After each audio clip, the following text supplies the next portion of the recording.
A very good and beautiful morning to all the students, parents, all the respected chief guests, our honorable and beloved principal, and all the staff members.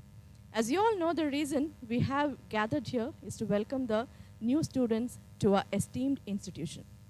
Today is the day of the students to get to know about their new journey and build their future from here.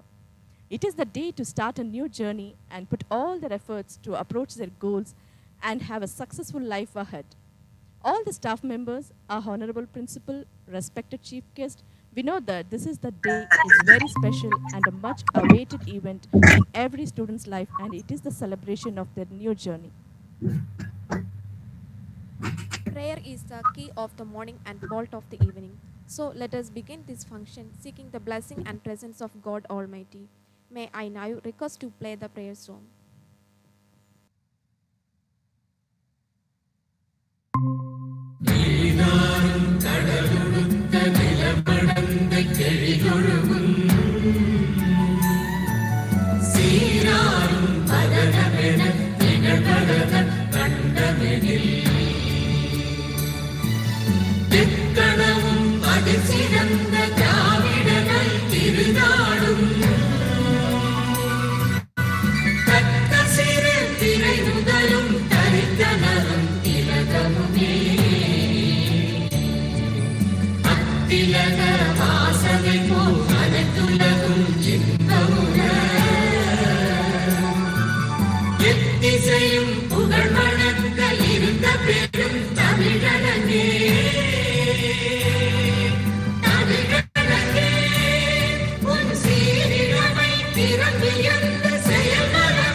Now I'm glad to invite our beloved principal, Dr. B. Satish Kumar, AJK College of Arts and Science, to deliver the welcome address.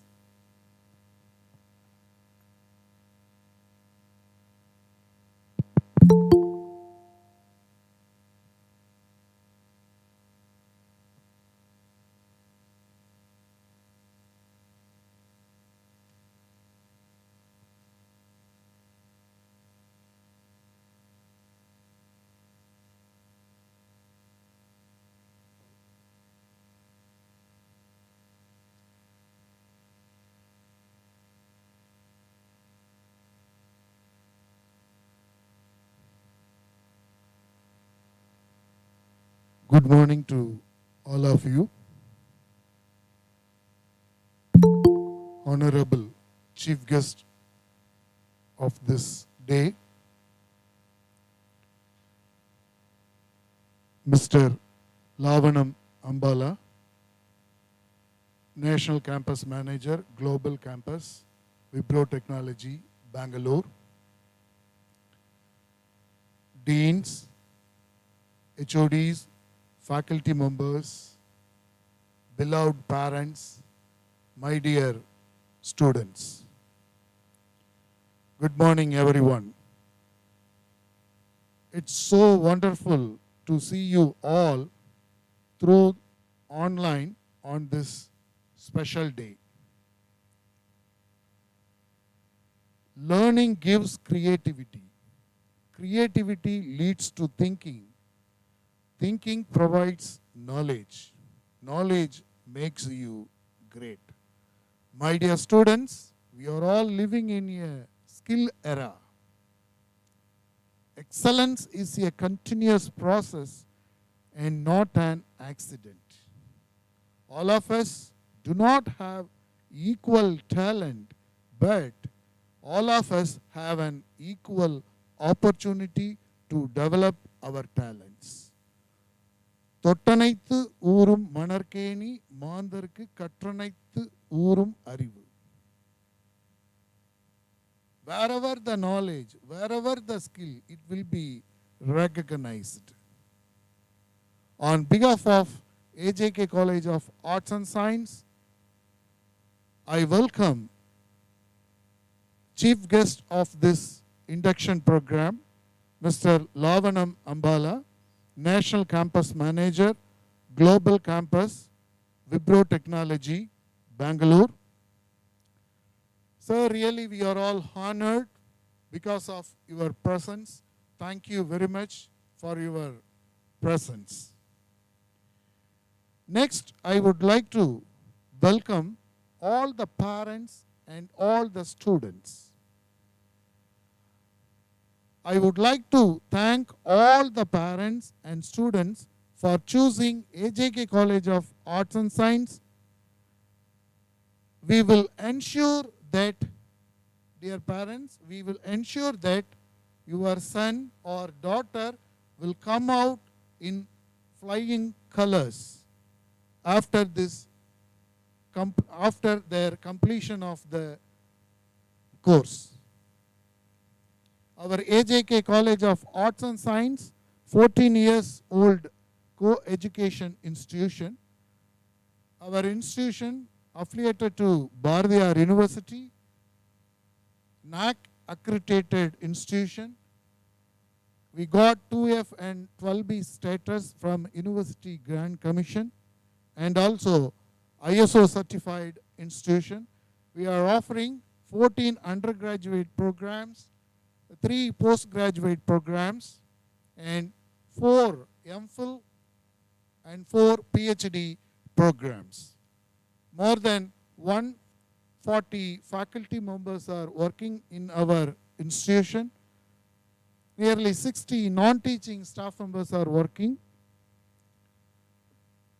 Our 75% of our classrooms are converted into smart walls.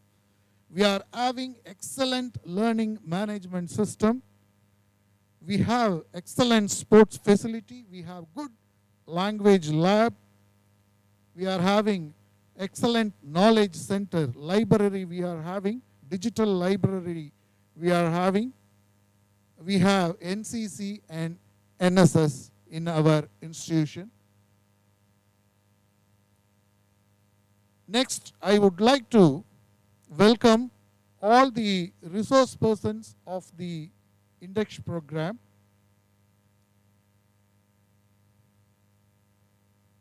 Mr. A.V. Gnanasambandam, Chief Executive Officer, Technology Business Incubator, Agribusiness Incubation Society, Tamil Nadu Agriculture University, Coimbatore.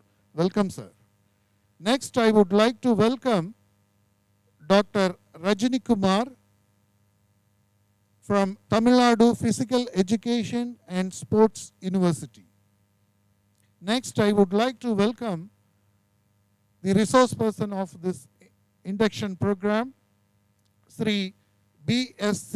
Naveen Kumar, Swachhata Action Plan, Chief Coordinator for Tamil Nadu and Kerala region, Mahatma Gandhi National Council of Rural Education, Ministry of Education, Government of India.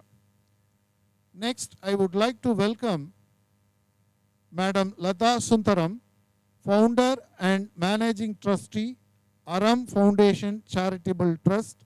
Welcome, Madam. Once again, I would like to welcome each and every one of you. Thank you. Wish you all the best.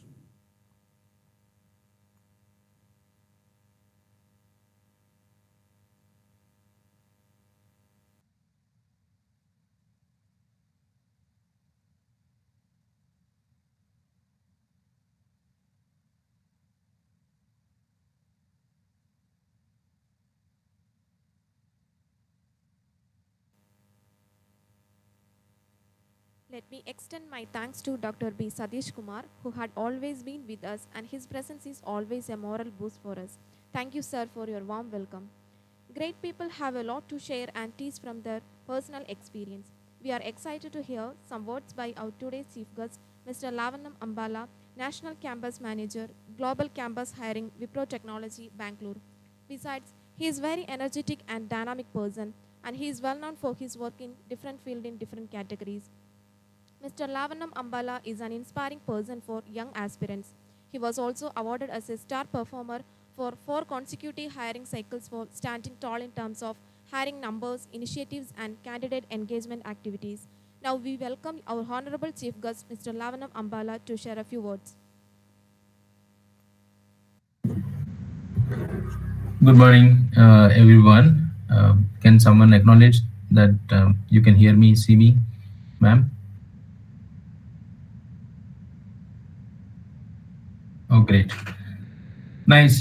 It's a great, it's a privilege to be part of this initiative. AJK College of Arts and Science. I used to visit regularly to this campus when I was heading Tamil Nadu region for science graduate hiring program for Wipro, and so now I moved to Bangalore. So I'm handling international responsibility. So I have several discussions and interactions with the chairman, Mr. Ajit. He's actually one of the most dynamic individual, I can say. So when you look at the management is directly involved in the college, handling all the academics and the other initiatives, you can see that the kind of variety of courses that have been incubated in this particular institution. So very good morning to all the respected principal and the staff members and fellow industry folks and the students and the parents. Welcome to the session. So I was told that this is the induction program of the fresh entrants into this particular college.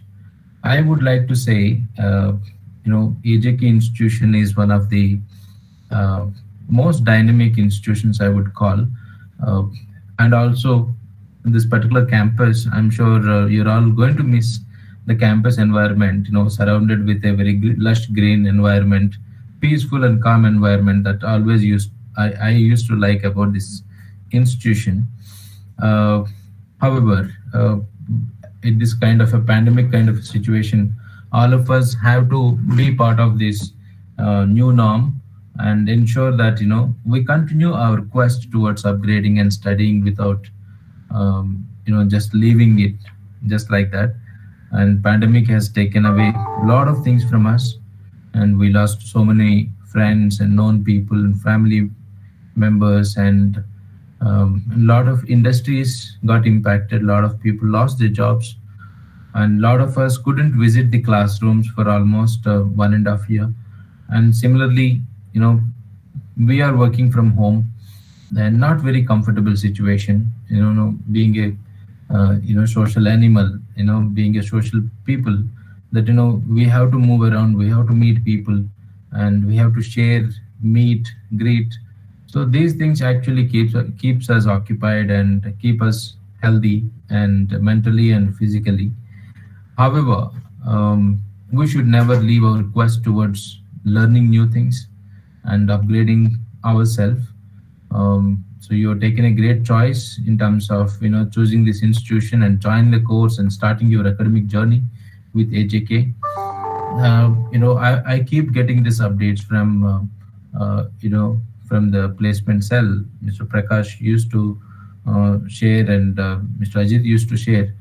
Then a lot of new age courses have been incorporated here, which is something, some of the engineering colleges also not having these kind of courses.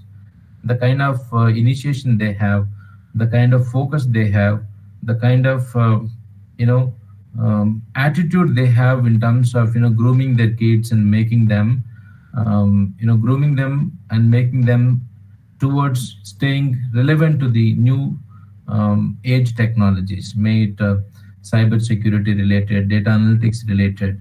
Also, their hotel management wing is one of the they pioneered in that area.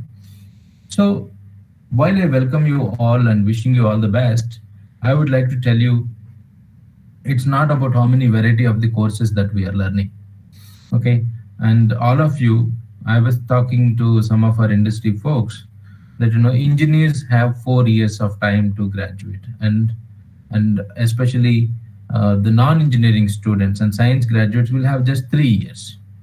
And um, and and coming the kind of background, most of the people, 80 to 70% of the people comes from, by the time we align to the industry exposure, it definitely takes 1 year to 1.5 year, and you will have just another 6 to 7 months time for preparing towards placements and preparing towards your next career plan and all. So you have a very tight schedule. So don't think that first year is a rest year and then we will start working from the second year. That's most of us. And in our when we were going to schools, colleges, we were thinking the same way. 3 years means first year is a rest year. But today you have enough distractions around you. So first thing, you definitely need to learn how you should leverage the time. Okay, how you can effectively use your time that you have in your hand. Second, you have to learn responsibly. Why do I say that learn responsibly? You have a lot of enablements that are around you. You have professors, you have mentors, you have syllabus, you have online courses, and a lot of courses available in online also with regards to the subject. But if you're not handling that, what is that content that you have to look at carefully, and how you should leverage the time that you've been allocated, right? And because of these distractions around us, and classroom environment is more efficient than online, all of it's not just learning the content, it's about deliberations, it's about discussions, it's about reflecting. These things you will not have in the online environment, because colleges and schools are not much equipped with that particular enablements. I'm sure colleges and schools are trying their best to bring in this element, but you need to find the opportunity to deliberate. Okay, you need to find the opportunity to reflect, discuss with your friends, so that your application knowledge will increase. Second, you don't need to do revisions once the session is over, and maybe evening along with your friends, you, rather than all of you spending time in something else, why don't you have one group chat and start discussing about the matter, not discussing about the topic that was given in the classroom, so that you will try to create this similar kind of a in-person classroom kind of environment. That is one definitely my advice to all of you, that find opportunity to discuss more. It's not about reading, and it has to be understood. It has to be understood the way how it can be apply on real-time scenario. When you're able to do this, I'm sure your learning will have a purpose, and you will definitely know that how to apply this. You don't need to spend much time in terms of revising this and reading last moment for clearing the exams and all. So, so that when it comes to the opportunities, today the science graduates have plenty of opportunities, even more than engineers. And science graduates are in full demand, but not all the science graduates. Okay, if I give you some of the statistics, BSc and BC alone, 15 lakh students comes out of from the colleges. But out of that, some of the research says more than 10 to 11,000 people, 11 lakh people only going for the classes and attending the classes regularly, and they have been serious about it. Remaining 4 lakhs actually not having much seriousness, they don't continue the classes. Among these 11 lakhs, we've seen around some 50 to 60% only meets the eligibility. That means what? Most of the people tend to have backlogs because they don't be serious in the first year and second year. By the time they come to the second year, and most of the placements happens in the month of September, October. That means after your fourth semester, immediately during your fifth semester, campus recruitments happens. By the time if you have some arrears or backlogs, you will not be eligible. So around 60% of the people tend to have this, they lose the opportunity. So among the 60%, and around some another 60% only will have the confidence. Remaining 40 people, even though they have a talent, they don't carry the confidence because they don't work on these interpersonal skills and self-learning abilities they will not be so serious. So remaining what, 3 to 2.5 lakh people who are actually having an attitude for working and want to do have can confidence towards winning a job. And the last thing, that they have a content also with them, that because they have studied. Among them, the people, not more than 30% of the people who are able to clear the basic aptitude test that we give them. Basic test, a basic English writing skills along with the aptitude. So not more than 30% clears. That means entire industry, if they want to look at hiring some 50,000 people, they don't have 50,000 people also. That means it's very important for you to start working on your communication skills, start working on your confidence level, start working on your content. These three C's are very important. First C, confidence. Second C, content. Third C, the communication skills. See, if one is lacking also, the other two will not add great value. So all these three are interlinked.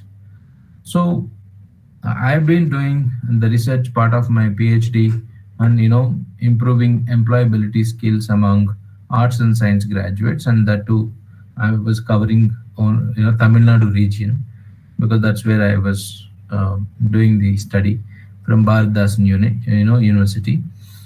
So majority of this particular research, what I found is, you really need not to go for training, last moment hit and run placement training. A good education institution can give you everything that is required for you to get a job, provided you also um, play a responsible role along with another two segments. Who are the two segments? It's like a triangular approach. Students are one, and definitely the faculty members. Third, the curriculum. All these three, if um, all these three segments, behaves responsibly, share their roles responsibly, and if they work together, you will be able to I'm sure you will be able to do your uh, part in terms of getting employable. So with that, I will leave here, and I wish you good luck. I'm sure that you will have a great academic career and great experience. Now the colleges are opening. I'm sure most of you will have an opportunity soon, where you can visit your college, experience that great weather and environment there, and the faculty members and the management is really good. It's a great opportunity to join a good college also, because a good college will definitely make an important role in grooming you, nurturing you as a good individual and good student. So wishing you good luck, do well. uh, I thank the placement cell and the management for giving me this opportunity to interact with you, talk to you, and explain my experience with AJK. Um, Thanks once again, and have a nice day.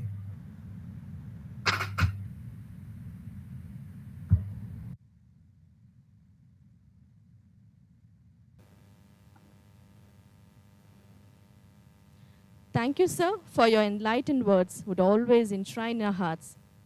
A new day, a new hope, a new life, a new normal, and a new virtual celebrations is what Ignite 2021 brings this year. The day has come to introduce our new batch of students to our AJK family. There is an old proverb: if you are in Rome, be like Romans. But to be Romans, you must know who they are. So as dear newbies, we would like to present a virtual tour of our esteemed institution.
Thank you, sir. It's a great honor for us to introduce and welcome Mr. A.V. Gnanasambandam, Chief Executive Officer, Technology Business Incubator, Directorate of Agribusiness Development, Tamil Nadu Agriculture University. He is well known for his work in the field of agriculture. He also received Eminent Service Award from Southern Petrochemical Industries Corporation Limited and Best Landscape Consultant Award from Tamil Nadu Agriculture University and Rotary Club. With that being said, let us call Mr. A.V. Gnanasambandam to enlighten the audience with the precious words on entrepreneurship development. A very good morning to all. Respected Dr. Satish Kumar, Principal, AJK College of Arts and Science, Coimbatore, and the distinguished faculty members of AJK College of Arts and Science, Coimbatore, and the freshers students who are starting their course from today onwards. So a very good morning to all of you, and I am very happy to be here in this event to get associated with this program also. So I would say a few words about the technology business incubator of TNAU functioning in Coimbatore, so that the students get a idea of what is actually happening here. So the technology business incubator was funded in 2011. We got the funding from the Government of India, Departments of Science and Technology. And so we are now a 10 years old incubator now. And the major area we are focusing is on the innovations. When we say technology business incubator, we look into a lot of new innovations on the agri and allied side. And so we support any individual or an entrepreneur or a company or a student who comes up with innovative idea. So his innovative idea will be supported to convert his idea to a prototype and product. So we help them on the product testing and validation. We help them on the IPR also. So we help them on the trademark registration, design patent, and we help them on the packaging and branding also. And we put them to various financial institutions, agencies, like we are having about 5 to 6 nationalized banks enrolled as members in TBI who can support entrepreneurs who are willing to take up loans. So as far as now, we have given about 9 crores of business loans to our entrepreneurs. That's a very huge amount from a nationalist bank. And we are closely working with other central government agencies like the Ministry of Agriculture, where we are giving a lot of grants. So far about 1.5 crore grant has been given through the scheme. And we are closely working with the Government of India, Ministry of Micro, Small, Medium Enterprises. So we have given about 2 crores to our startups who are working on innovations.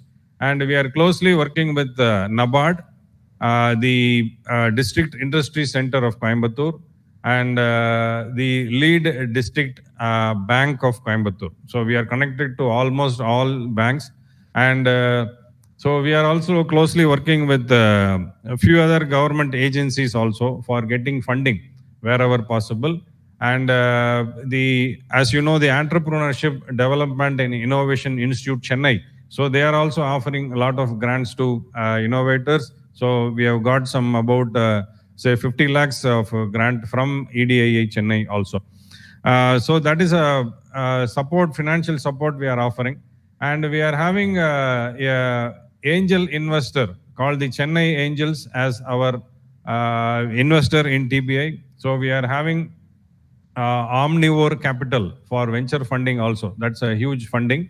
So wherever possible, we can support our startups for getting funding also. So finally, we help them to put all the product to the market. So this is the wholesome support we are offering. So we are offering a lot of capacity building programs here. Our startups can get connected. And we are having a Agprune club where our students are members of the club. So they bring in new ideas, innovations. They will be supported from TBI for converting their idea to product. And we regularly conduct an annual Agri Hackathon program where we identify students for bringing out their new innovations. and we also be a member of the screening committee to identify new innovations which is having a market potential in future. So that is also being done from TBI. And in this context, I actually invite AJK College of Arts and Science, Coimbatore, also to be a partner for conducting the Agri Hackathon program along with the Technology Business Incubator of TNA Coimbatore in the coming days to go. And so a wholesome support is being offered. And as an agribusiness incubator, so we are having about 20,000 square feet of incubation space. So we are having a co-working space. We offer them an individual office space and a packaging lab, food testing lab, everything is available. And for testing services validation within TNA itself, we are having 2 NABL accredited labs where our startups are being given a concession on testing fee also. So this is an outline about the Technology Business Incubator, and we are a Ministry of Agriculture and Farmers Welfare sanctioned R&B center across the country. There are 27 R&B centers. So TBI TNA is one of the R&B center where we are promoting 2 programs. One is the Agripreneurship Orientation Program, where fresh graduates can come up with ideas. They will be trained for 2 months in the incubator. Their proposal will be submitted to the ministry. They are eligible for a grant of maximum 5 lakhs. And the one more program called the Startup Agribusiness Incubation Program, where already existing startups are having product in the market. So they are being trained for 2 months. Their proposal is submitted to the ministry for getting the maximum 25 lakhs of grant. So this program we are doing from 2018 onwards. So we have successfully completed 2 batches. We have got 2 crores of grant. It's 100% grant which we have given to our startups. And one more program called the Nidhi supported Entrepreneur in Residence. So we are a EIR center, and there we are promoting fresh graduates with innovative ideas. They are being incubated in the Technology Business Incubator for an year. They are being given a stipend of 30,000 rupees per month for an year. So that program is also being conducted here from last financial year onwards. So this is a brief about the Technology Business Incubator. And what I would like to share with the students, freshers, actually the fresh students who are coming into the first year. So there is a lot of scope on the agri-entrepreneurship, because you know that the present central government, they are bringing a lot of policies supporting agri and agribusiness as a whole, and they are having a Startup India portal where students can register their innovations for getting support from the central government. So likewise, Tamil Nadu state government has also come up with the TN startup. So they are also funding students' innovations, and so a lot of scope is there on the agri-entrepreneurship. So after this COVID, after the 2 lockdowns which we have faced, so there is a prediction that 3 areas will have a very good focus in the coming years. One is the agriculture, especially food processing industry. Number 2 is the hospital segment. So number 3 is the artificial intelligence and IoT. So these 3 areas are going to have a very big boom in the coming years. So that we have seen for the past 1.5 years. So we are having startups, about 400 plus startups are enrolled in the Technology Business Incubator, being the largest agribusiness incubator pan-India now. And a lot of our incubatees, startups are focusing on the food processing area. Major from the 400 are in the food processing area. So next to that, we are having people working on the manufacturing production of bio inputs. So when we are talking about organic farming and organic farm products, so it is having a very big boom now. So there is a lot of scope in the organic farming, organic agriculture also. And we are having people wholly working on the machinery manufacturers, like your drillers, tractors, everything. And we are having people working on the manufacturing of the food processing equipments. So that is having a very huge market now. And people are also working on innovations, like your renewable energy products. When I mean to say, there is a solar insect trap, there is a solar tunnel dryer, which is using the renewable energy, And government, central government and state government, they are bringing up a lot of initiatives to support the renewable energy programs. And there is again a large scope is there. And so next to that, we are having people who are working on converting the farm waste into wealth. For example, I would say banana fiber, which is actually after the harvest of the banana bunch, the whole banana tree is cut and thrown as a waste. The banana sheath is being extracted for the banana fiber using a machine. And this banana fiber is being processed and it is being made into a lot of handmade products. It is having a very good export market. Even now, our fabric, like your shirts, your saris are coming up with mixed with the banana fiber and cotton. So that is also there. And we are having, for your kind information, so Japanese currency is made out of banana fiber. So even though we are having a lot of acreage of bananas being cultivated, so we have not taken that initiative as of now. And a lot of scope is there for export opportunities using banana fiber. So likewise, the coconut fiber, we all know that Coimbatore district is selected by the central government Ministry of Food Processing Industry for under the Prime Minister's FME scheme for one district, one product. So coconut is the one product, one district in Coimbatore. So a lot of focus is being given on the coconut value-added products like your coconut milk, your coconut chips, dehydrated desiccated coconut powder, virgin coconut oil, then your cold pressed coconut oil. So even your ice cream mix have come in coconut, using coconut.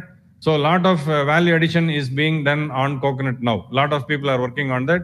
And likewise, the coir products, which is being thrown out as a waste from the coconut industry, is having a very good future, very good market, export market is there.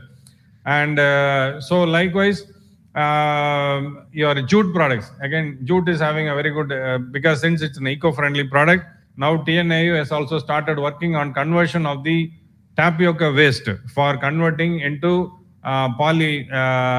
carry bag instead of the polythene bag. So that is also happening. A lot of innovations is going on like that. So a lot of scope is there on the agri-entrepreneurship side. And I see a lot of your arts and science people, students and engineering students, they are coming up with a lot of innovations. And as I told you, the artificial intelligence and the IoT is having a very huge scope now. And so people really interested, students really interested, so they can work on these areas. And during the lockdown, we have seen that people were running around for food alone, not for anything else. We were not looking for costly mobile phones. We were not looking for luxury cars.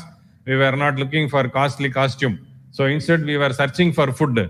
So that is what is the reality. It has shown us the reality that without agriculture, no sustainability can be there. No sustenance can be there.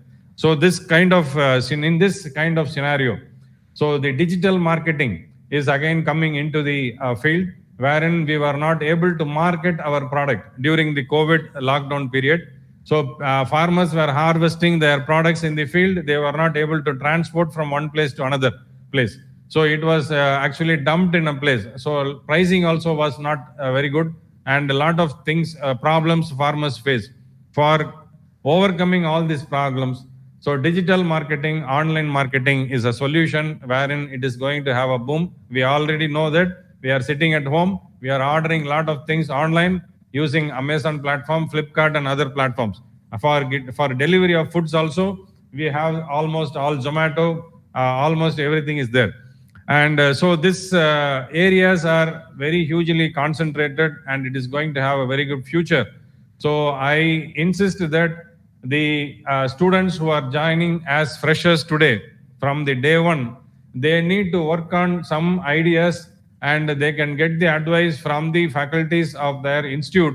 And if anything is required from our side also, we will be happy to coordinate and we will be happy to support student innovations.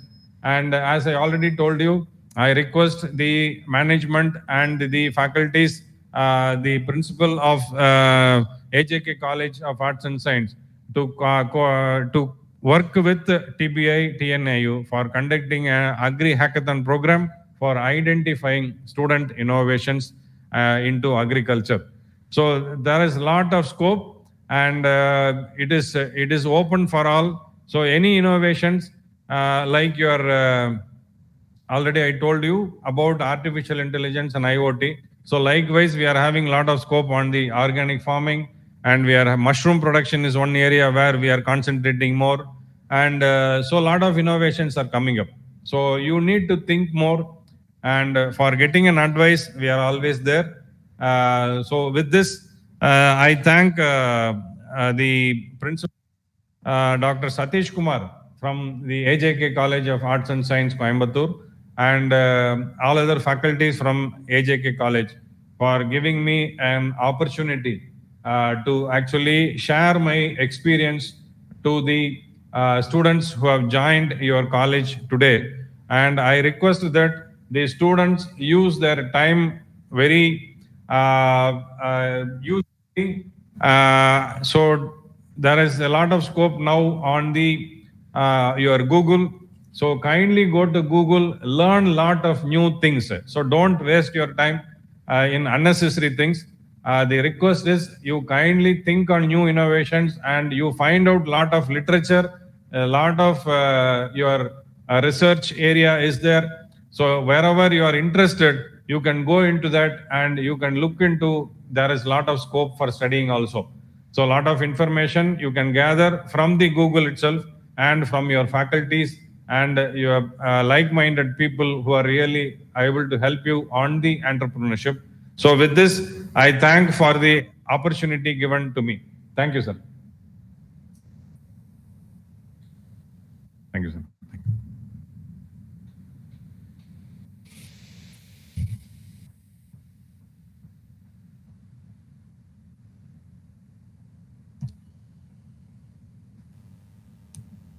That was really an inspiring speech, sir. On behalf of all students of our college, we promise to put your words into practice. We thank you for making such a thought-provoking speech.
The quality of life is determined by its activities. Here we come forward to present short videos of cells and clubs of our college.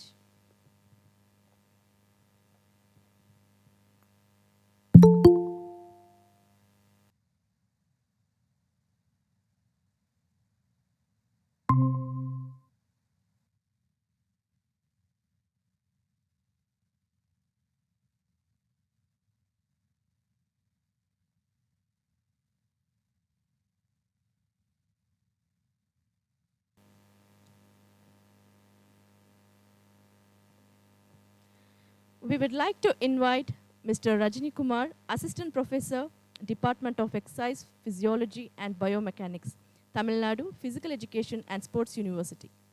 He also worked as lecturer in YMCA College of Physical Education, Chennai. He received Star of Loyal Award for outstanding performance in sports in the year 2000. We welcome you, sir, to grace us with your thoughts and experience on sports and health. Yeah, it's my pleasure to be there.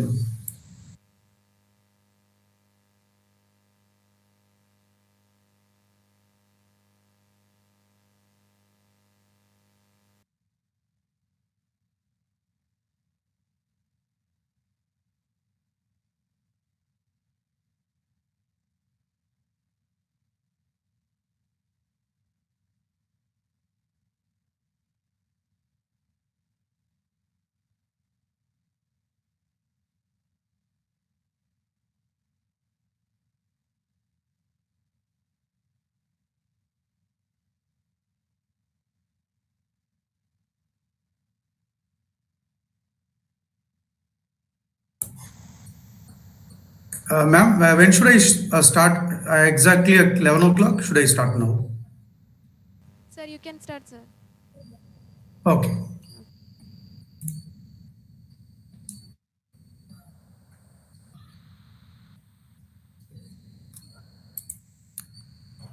Good morning to all the administrative staff and faculty members and students of AJK College of Arts and Science.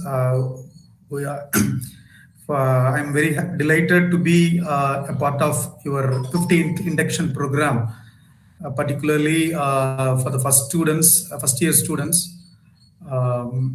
And the college which is located in Coimbatore, so well-known place in Tamil Nadu. And the topic which I'm going to share with you people is sports and health. How sports can contribute for anyone's life and its process, and how to hone the skills to be successful in life. So this is what we are going to discuss today. And I'll share my information thoughts with a small presentation.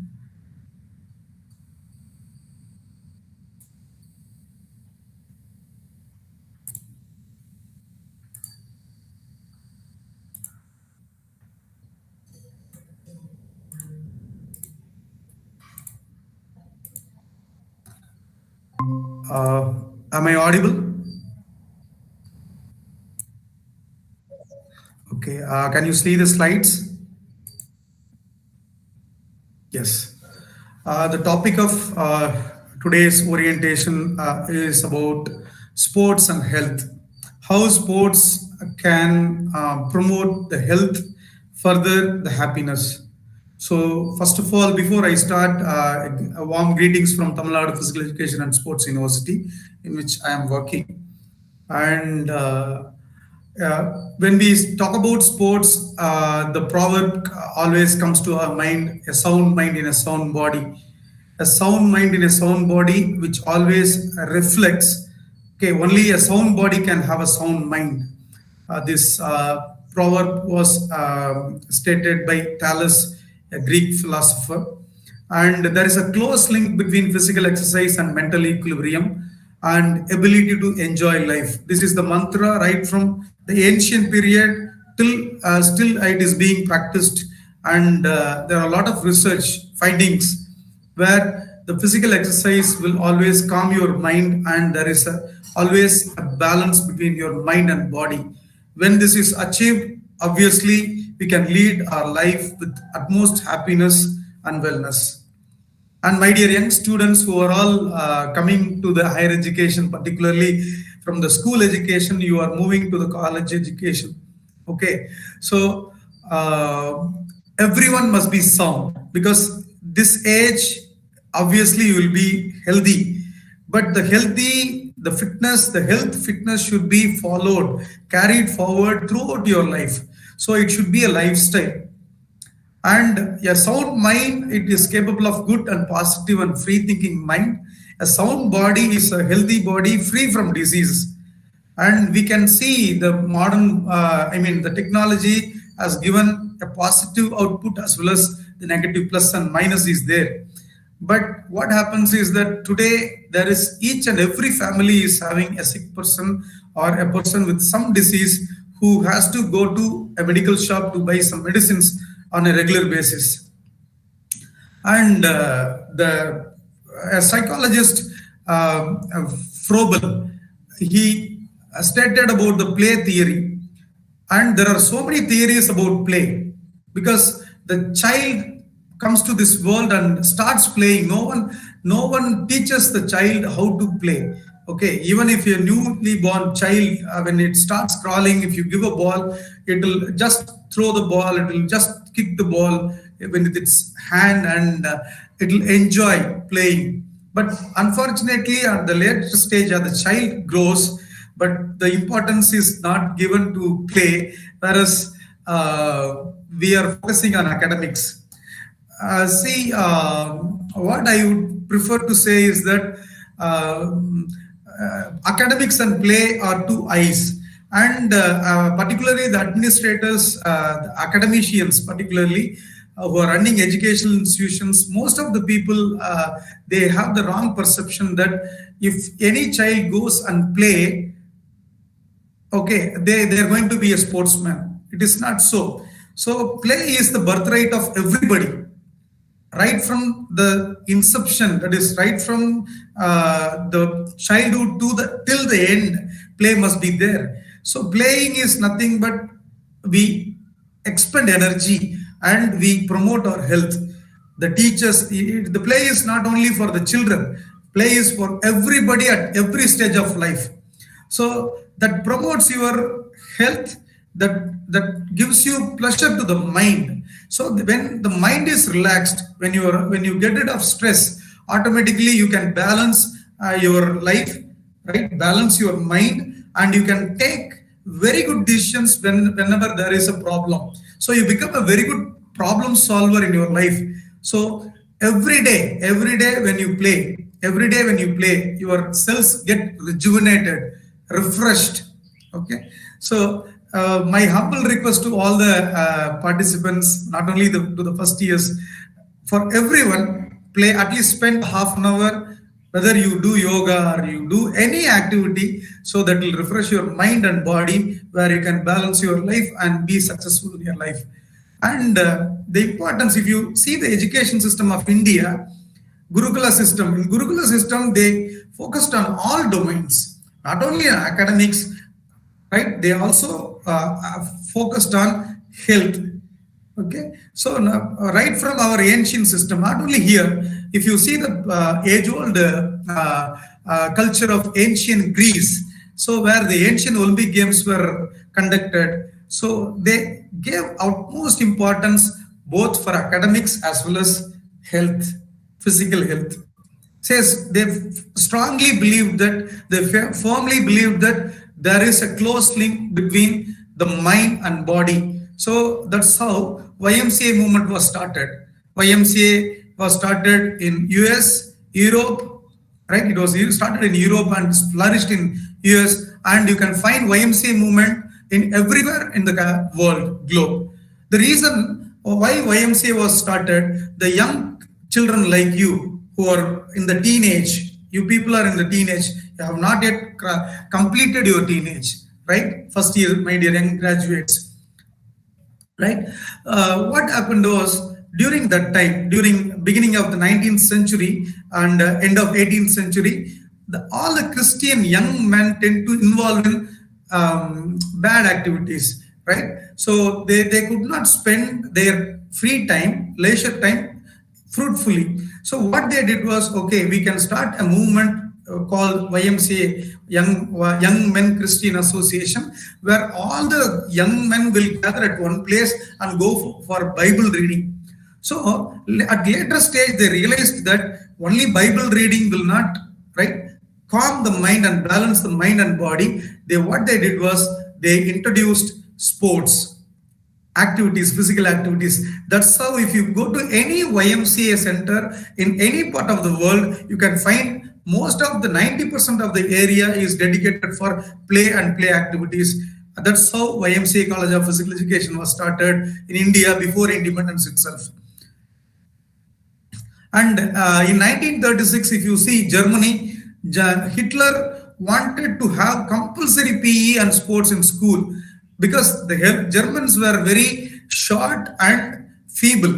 But now if you see any German, male or female, average height is 6 foot, because they introduce compulsory PE in every school, not only in Germany. If you go to China, why China is able to reap most medals? Because there is a compulsory PE. Okay, so, and the developed country, if you see this image, right?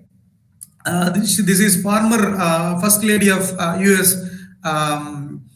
Michelle Obama. She introduced a program. She could, at the age of 40 plus, she was able to move and keep herself active. And she introduced a program, Let's Move, to prevent obesity in US. And the former president of USA, Barack Obama, he is a basketball player. He used to play basketball every day while occupying the seat of a president and occupying the White House. And the people who say, I don't find time to exercise, okay, when the US president finds time to exercise every day, why not we? So this is how it goes. And even our Indian philosopher and Swami Vivekananda said, you will be nearer to heaven through football than through study of Gita. That means when you play any game, right, your body and mind is balanced. There is a link. You can focus, your concentration improves. So you can be a disciplined man. So as your college motto says, the discipline, you can contribute more to the society through playing every day. So when we say go and exercise, when any kid goes and plays in the playground, people have a wrong perception that he is going to lose the academics and he is going to focus on sports. No. As a citizen of India, it is the legitimate right of every Indian to play sports, not to become sports professional. It is to maintain their body. It is to maintain their mind and body in a healthy way. So, my dear students, spend at least half an hour to play any sports, whichever is you preferring. And in India, now the movement has started, Khelo India. So, Khelo India is nothing but everyone must play. Play India. All must play. All must play means it is not to go and reap Olympic medals, right? Everyone must play to keep their body and mind healthy and sound. So that is the motto. And if out of these 130 crore people, when they go and play, if you have the potential to go to the ladder of sports profession, then you can choose sports as a profession. So my humble request is that if we say that go and play, it doesn't mean that you should follow the sports profession.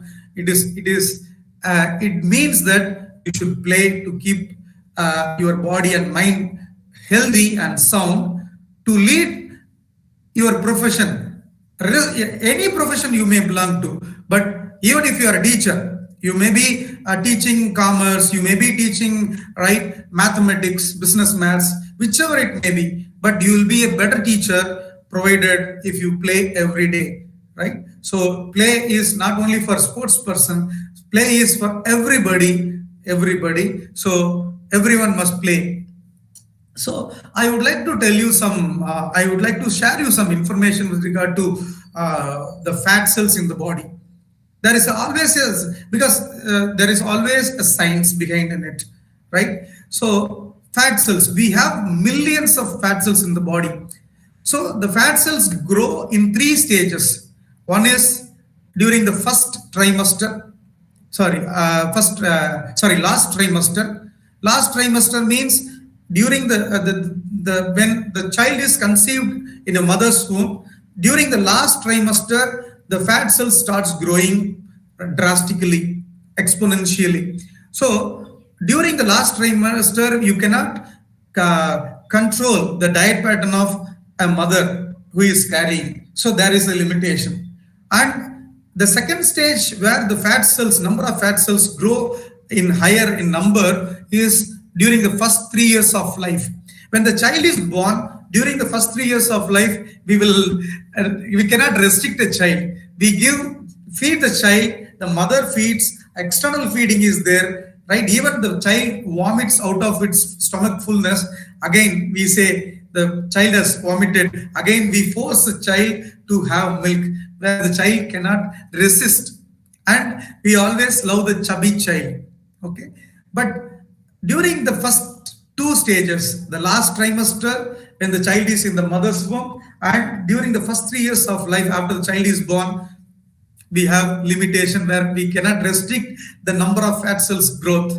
But there is a third stage where the fat cells grow exponentially, is that during your teenage adolescent period, right? So during adolescence, if you don't play and if you don't follow a dietary pattern, so these fat cells multiplies in number.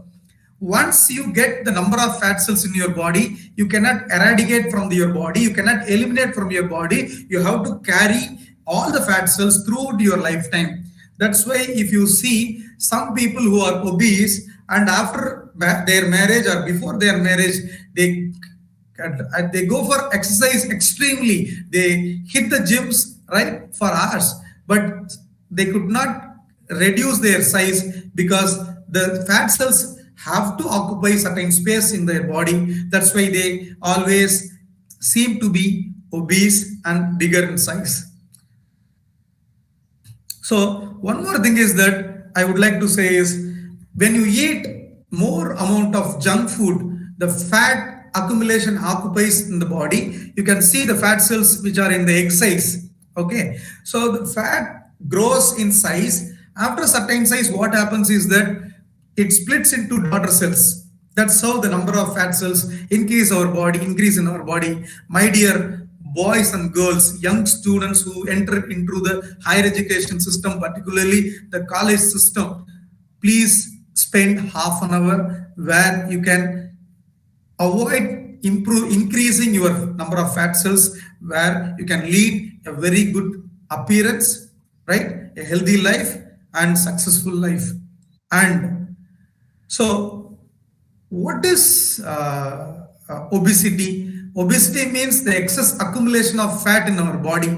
Once you get obesity, the rest of the diseases are bonus. We find people with infertility, we find people with diabetes, and we find people with blood pressure. All lifestyle diseases are right, just catching you because of obesity, that too improper lifestyle. So exercise should be a part of lifestyle. As we everyday brush our teeth, as we everyday eat, sleep and take bath, and similarly exercise should be a lifestyle. Every day we should do it at least for half an hour to keep our body health. And also the obese parents beget obese children. The obese parents beget obese children. So do you want to be obese and pass on this genetic, right, component to your offsprings? So it is with you. It is right up to you, right? And I would say that physically fit children have enhanced brain powers. Physically fit children have enhanced brain powers. This is not my wordings. This is a research output, right? So this is and there is an academic achievement happens because of physically fit students, right? So aerobic fitness linked to improve language processing and academic achievement. My dear teachers, if any student asks you for a permission to play, allow them to play, because once they play, they will become a very good student in academics. Regular aerobic exercise in midlife protects the aging brain. Are we active? Do we remember everything, right, as we were remembering during our childhood, during our adolescence, during most of the fellow teachers are mid-aged, right, class 35 and 45, right? So are we having the same memory power as we were having? So the aging factor, right, the improper lifestyle certainly leads to, right, there is the aging process leads to certain losses in our life. But regular aerobic exercise will definitely keep you fit and you can keep everything perfect. There is a low risk for dementia. And letting kids run wild could improve academic performance. So the physical fitness and agility are linked to bigger brains and better test scores. This is another finding. So it works in the brains. The gray matter improves. The white matter and gray matter of the brain improves because of the active kids. When the kids are active, you can find, right, the lively brain. And so when a kid is fit, you can be better in academics. I would like to tell you, the quantum of blood in our body is 5 liters. The volume of blood for everybody is between 5 and 6 liters. So when we are at rest, right, the first picture is given here. So in the first picture, if you see here, right, see, I just encircle here. First picture. The first picture, which is encircled here. Okay, this is the blood distribution during rest. Now you are all seated and completely at rest. Okay, so the 5 liters blood, 5 to 6 liters blood is given in percentage wise. Which is the organ which receives highest amount of blood during rest? That is liver. Your liver is the organ which receives 25% of the blood flow during rest. Next comes kidney and muscles, and then brain. So almost brain receives 18%. But when you are exercising, 87% of the blood is supplied to the muscles. The rest of the organs receive only less amount of blood. But here, if you see here, I just distribution of cardiac output during rest, light exercise, moderate exercise, and maximal exercise. Okay, so when you see here, see the brain. The brain receives 700 ml blood during rest. During light exercise, 750 ml. During moderate exercise, same amount of blood. During maximal exercise, same amount of blood. So when you are at rest, only 700 ml.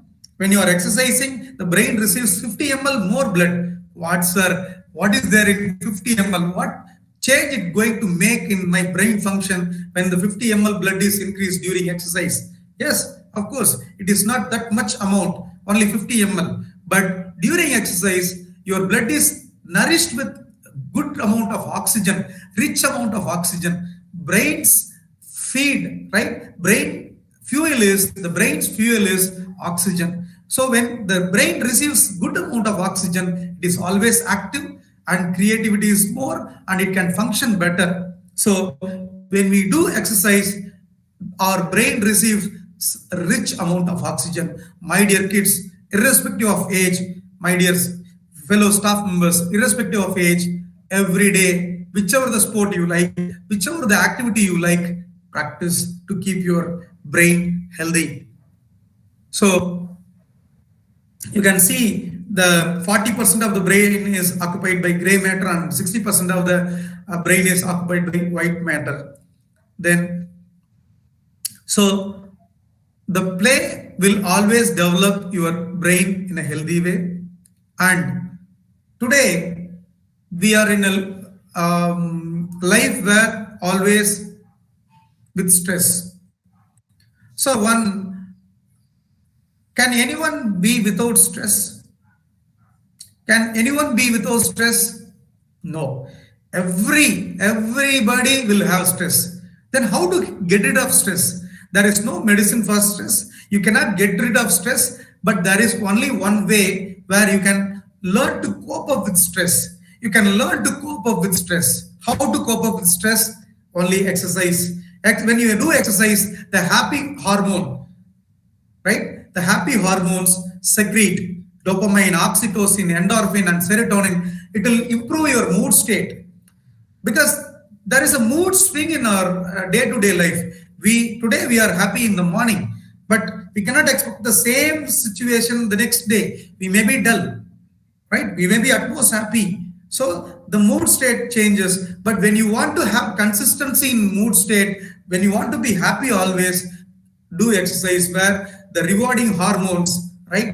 The dopamine, oxytocin, endorphin, and serotonin will secrete, right? They will be secreted only during exercise. So a country's GDP can improve. A country's GDP can improve because of the healthy citizens. Healthy citizens are the greatest asset of any country can have. It is said by Winston Churchill. My humble request to the administrators of this college is that allow your staff members to play where you can reduce the absenteeism, right? The teachers can have a better class. The active teacher can deliver an active lesson irrespective of the subject. When the teacher is stressed, however he is having the knowledge, however the wealth of knowledge a teacher has, she or he cannot deliver what they have inside, because it should be delivered to the students.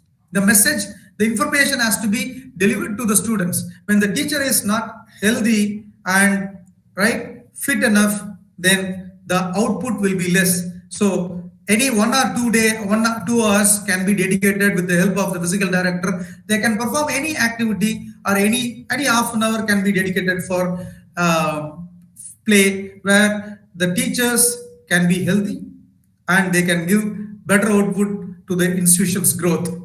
And second one is any 1 hour compulsory PE can be implemented in the college, where all the students can be healthy and absenteeism will be less and the sick leave will be less in the college.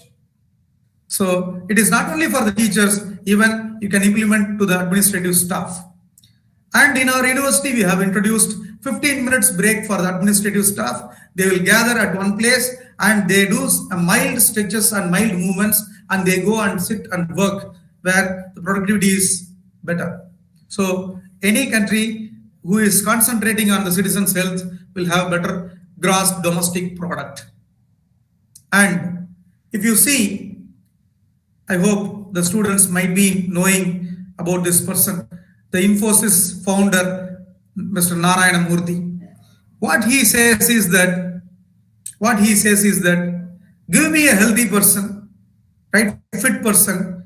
I want a person who is active and fit. I want particularly a person who exercises every day, a sports person, because I need a healthy person, because he is capable of running an extra mile when there is a need from the company. And when you play any sport, you become a team worker, you cooperate and coordinate with your fellow workers and give a better output. And if you are a sports person, or if you play every day, you will be a person with creative ideas. So my dear young students who have come to the college, you see, as I already told you, academics and exercise are the two eyes of any person. It should be a lifestyle. If you are engaging in physical activities every day, you can be a successful person in the life, because sports will teach you to rise up after every fall. Sports will teach you the life skills. Sports will teach you the discipline. Sports will teach you how to be calm when there is a trauma, how to be calm when there is a tragedy. Because nowadays, the students are always with the smartphone and they lose the smartness. They do not know how to spend their leisure time, right? So it is the educational institutions' duty to make them, right, and facilitate the students to get into the physical activities every day. Because once we keep participating in sports as a lifestyle, as a compulsory one, we can reduce the number of hospitals in the country. We can reduce the number of police stations in the country. Because if you see the crime rate between the age of 16 and 25, the students are engaging in all illegal activities, crime activities. When their mind is engaged, then when their time is engaged, automatically the number of crime rate, right, will come down. And you can see infertility rate in the country. So infertility can be reduced, because I do come across a lot of women students who are coming to the college with anemia and PCOD issues, polycystic ovary issues because of the obesity. So these can be get rid of. An educational institution can produce wholesome developed individuals to the country, which is the ultimate aim of any educational program. So that can happen, that can be realized. So charity begins at home. School is the only entity that gathers every children in a mandatory way for a period of at least 10 years. In such a way, now this school, that means this college should implement compulsory PE to all the students, where you can produce good citizens for the country, and your ultimate aim and motto will be achieved. Finally, let's have ripple effect. Ripple effect. When a drop is dropped in the ocean, it will have a ripple effect. My dear students, today I delivered a lecture or passed on information with regard to sports and health. Right? By carrying this message, you can have a ripple effect where you can make your family members to be healthy, ask them to be engaged in physical activity every day, and we will have a healthy India, healthy citizens with firm life skills and firm citizenship. Thank you for the opportunity. Thank you so much.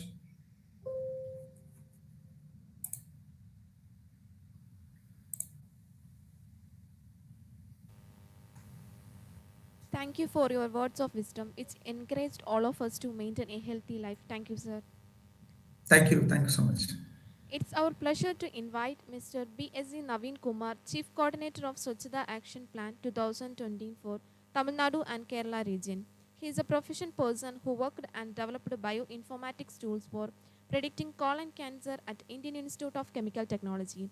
He also conducted action research project and guided interns on rural community engagement and content analysis of rural components in education. We welcome you, sir, to inspire us with your ideas and views on important days for sustainability development on campus.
It's our pleasure to invite Mr. B.Sc. Naveen Kumar, Chief Coordinator of Swachhata Action Plan 2020 for Tamil Nadu and Kerala region.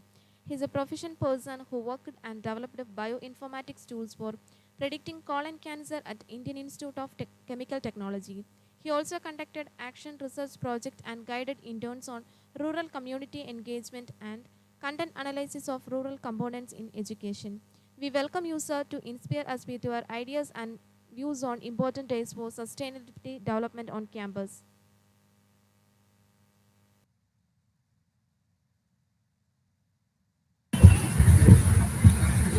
Thank you very much, Ma. And also, I congratulate all the participants, the newcomers, freshers, and also I congratulate for the success of AJK College, especially Dr. Ajit Ji, and also the team of Jasmine Priya Ji. It is actually a very good association with the Ministry of Education with this AJKCAS, because whatever the things that were entrusted to the college, they were delivered. Basically, Mahatma Gandhi National Council of Rural Education, we focus on the activities and activity-oriented learning for the students. And today the student should understand that the stream that you have taken up is very sacred and demands experiential learning. We know that, for example, if you take various parts of India and especially Hyderabad, if you take, colleges have become, manufacturing units of engineers or few professionals from other streams. And also at the same time, the statistics put that they have no skill and they are cannot be employable, because it is not because of the college background, it is only because of lack of experiential learning and interest to work in action oriented learning. And I am very happy that AJK has given in the last 2 years, at least to my knowledge, a learning environment where activities were there and learning comes from activities. Text becomes context and context turns into practical concepts, which will be there always in our minds and we carry it forward. So, in order to understand our own commerce, our own biology, our own life sciences or management, whatever the learning, whatever the stream we are, they demand for a platform to learn things, and that platform is campus. And when we go with campus related activities, we learn many things in our life. For example, we can have auditing for our campus. And whatever the learning that happens in the classroom can be applied here. That's why when we say campus, immediately what rushes into our mind is the environment of the campus, the ambience of the classroom. And when the environment is taken care,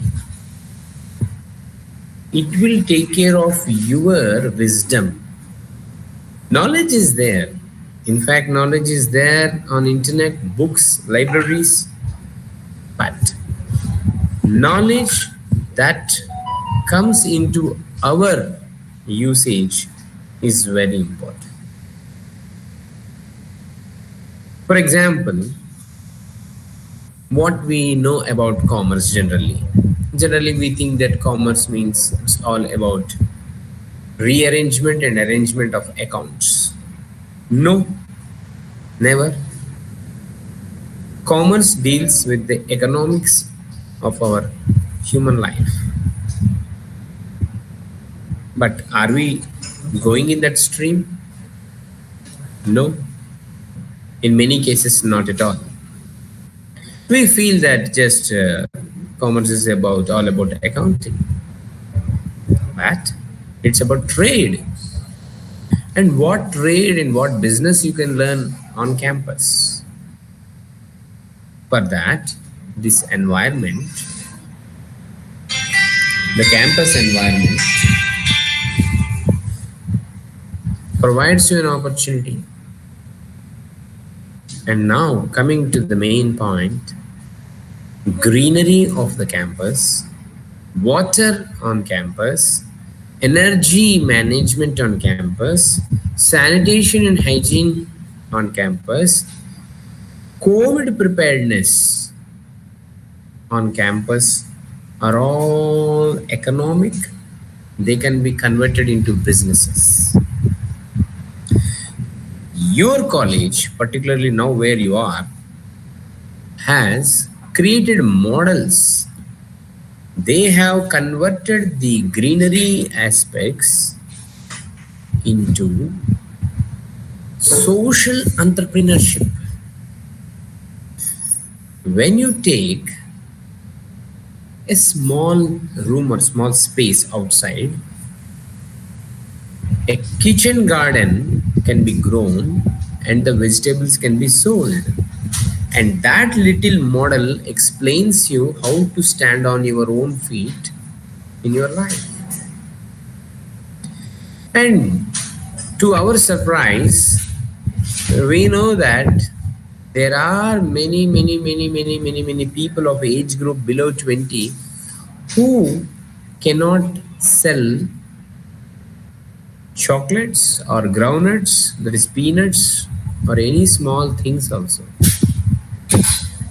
We have been experiencing that. We are changing from school to school or school to college and college to higher education institutions.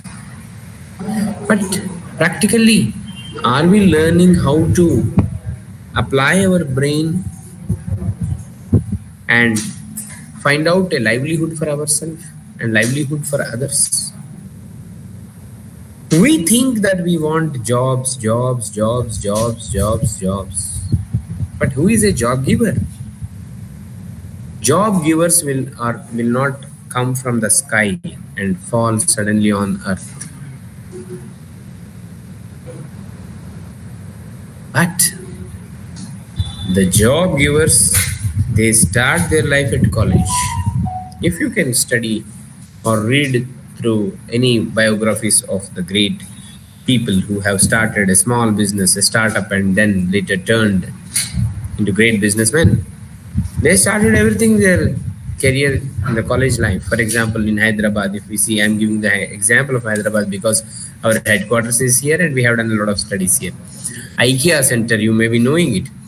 The owner of IKEA, he just started his career in college by converting the old furniture. These are all our concepts in Swachhata now. Old furniture, and converted that into different models of chairs or tables, and he started selling. We call it as upcycling. And he became IKEA owner. Now in 52 countries, his stores are there. Let us now come to an example. Priyadarshini. Priyadarshini started this upcycling work in Chennai, and now she has received a record, Limca Book of Records, her name is there, and she is the best upcycler in India now. And her age, she's very young, she's almost 27 or 28. So activities will give you wisdom. For activities, what we need to do? 5 things. Porul Karivi Kalam Venayadanod Aindum Irildira Yenitsayel. 675 verse of Tirukkural. 2500 years back, it was already told. 5 things if you have: material for the activity, place of activity, time dedicated for the activity, process of the activity, tools required for the activity. If these 5 things come together, then your activities are successful. I will give you an example of a college called PSMO College, Kerala. Students took interest in vermicomposting. And the beauty is when they are in college, campus is their own for everybody, for that matter of fact. We have some sort of ownership or a relation with campus. So these students, they used to conduct vermicomposting on their campus by bringing the dry leaves, biomass, litters, flowers, all these things, and they used to do this type of vermicomposting. And they had a community engagement. They used to collect hair from the barber shop, and that hair they used to mix with vermicompost, and that gives nitrogen rich vermicompost, and that they are packing and selling at their college gate. This is how the biology, the chemistry, physics, commerce, statistics, mathematics, all things come together to give a business model. And at college age, we are not selfish. At least where the next 3 years, we are not selfish. Shasun Jain College, Chennai. The very good thing what they have done is first they have purchased one sieving machine. And they bring cloth, cotton cloth, and they prepare sanitary, washable, reusable napkins. And that, those products are sold across all the women hostels and colleges in Chennai. Just assume when a person is conducting some activity, he will utilize all the faculties of his mind. And that is how the bowl of mind is handled. Unless we make our mind available for our work, the faculties in our mind, the so-called knowledge, the so-called estimations and mathematics, statistics, assumptions will not take a shape. And this happens when we are at campus. For that purpose, there is one small occasion is there for you to learn all these things. Every month, if you find, you can have minimum 2 or 3 important days. Important international days, important national days. So try to utilize these days. For example, 23rd September, day after tomorrow, somewhere, we have World Signage Day, where we can prepare signboards and work for sanitation and hygiene and various components of Swachhata on campus, various components of environment concern on our campus. We can prepare the policy the college has about water, about sanitation, hygiene, about energy, and we can write the policy and hang them at the entrance and the places where there are canteens and also on notice boards. So, what I would like to say is, we need to conduct these activities which are related to environment and campus and which are related to our competencies and capacities, which bring out a sort of self-reliance in us. For example, can we declare our campus as COVID prepared campus? Yes, we can conduct some activities. We can open a small kiosk or a center, COVID preparedness center, and we can give a lot of activities from there. The way you can offer training on how to wash hands, how to use sanitizer, how to use a soap as sanitizer, and how the mask can be worn, and how to utilize a toilet.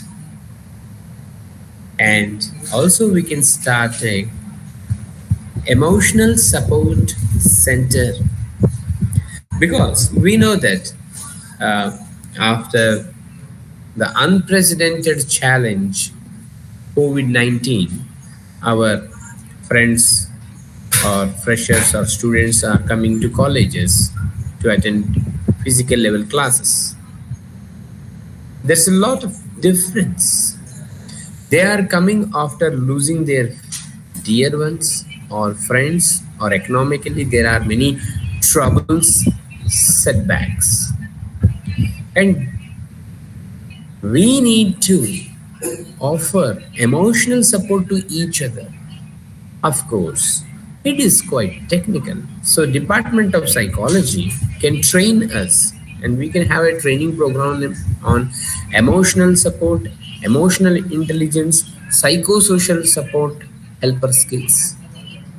These activities again are helpful to build our resume when we go for jobs or business outside.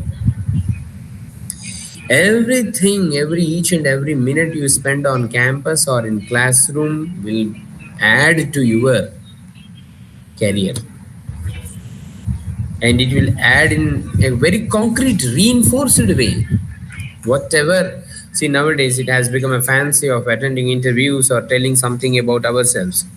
But what we say something which we read and come or tell by some hearsay things. But your leadership, the way how you take the agencyship of the work of an assignment, the way how you have implemented something can be explained only when you really do it. And that opportunity comes when you work for your campus and for the activities of national and international important days. You can actually organize exhibitions on Swachhata. You can make your campus plastic-free zone. Now, the first Monday, October 1st Monday is celebrated as World Habitat Day, and campus is considered as a unit of, our habitat or ecosystem. Campus represents our village, campus represents our colony, urban colony, and all these things. So how a campus can be? That all students should come forward and conduct activities on greenery, on water harvesting, on energy saving, sanitation and hygiene, and COVID preparedness. You can utilize this opportunity of important days.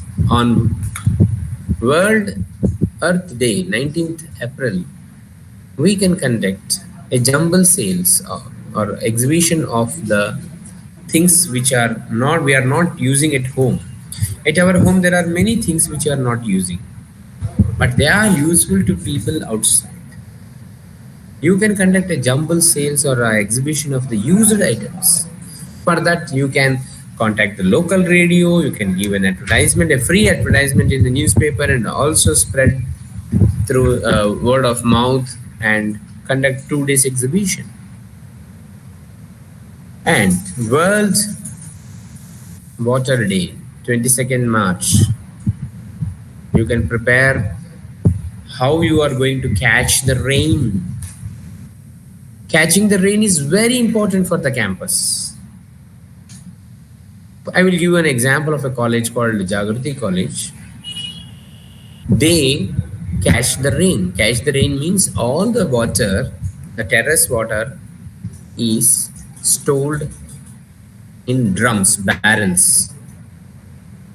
And that water, because rainwater is natural distilled water, and this distilled water is used entire the academic year for their experiments in laboratories, be it chemical laboratories or life sciences laboratories, and they utilize it as distilled water. Otherwise, what will happen? In front of our eyes, having a lot of knowledge with us, we use wall mount distiller, and that has a filament of 1000 watts, and in 5 hours it will give only 3 liters or 2 liters to 3 liters of distilled water. So this is how the difference can be found between the wisdom and knowledge. So activities of campus are very important. That will show you how you are going to apply your knowledge. And when you put a time limit to it and work on particular concept of sustainability, it is called action research. It is for faculty members and also the students. Our action research is by spending time on campus. You can make a green audit. How many fruit bearing plants are there? How many native plants are there? And what type of soil is there? What is the green cover? How many birds are coming? Do you find any native insects on the trees? How organic pesticides can be utilized? All these things can be done, and it will only take your time, not any money from your pocket. Once the auditing is done, then you can make your own observations, inferences, and conclusions. And that will give learning points and improving points for the entire campus and you. And this is an occasion, a live occasion of application of your education. You can also work on what is the water, how many taps are there, how many taps are leaking, and how the water is flowing from the open ground, or how the water is flowing from the terrace, and where that water is collected, and how the water is utilized, all these things. There is a college in Tiruchirappalli where 7,000 students are there in the hostels, put together in the group of institutions, and they require a lot of water. Minimum 2 liters of water is required for washing their hands 3 times. 7,000 into 2, 14, 14 into 3. That many liters, 42,000 liters are there. And these 42,000 liters, how we are going to get? It is by catching the rain. It is by using a method called primary treatment, secondary treatment, and tertiary treatment. And every student should do this. They have to think about all these things. And that is where actually they are going to get success. You can be from any stream. You can be from computers. You can be from artificial neural networks. You can be from robotics. You can be from commerce, management, life sciences, any stream.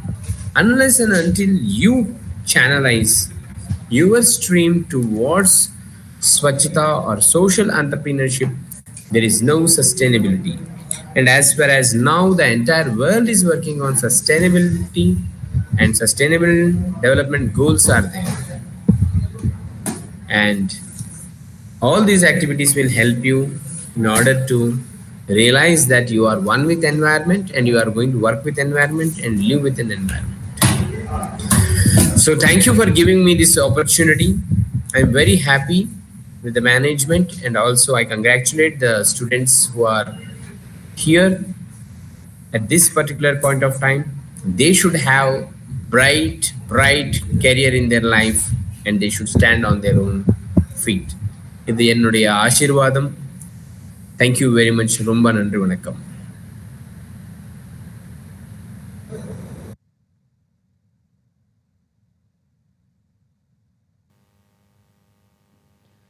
Thank you, sir, for all your words of wisdom that radiated a source of energy within us.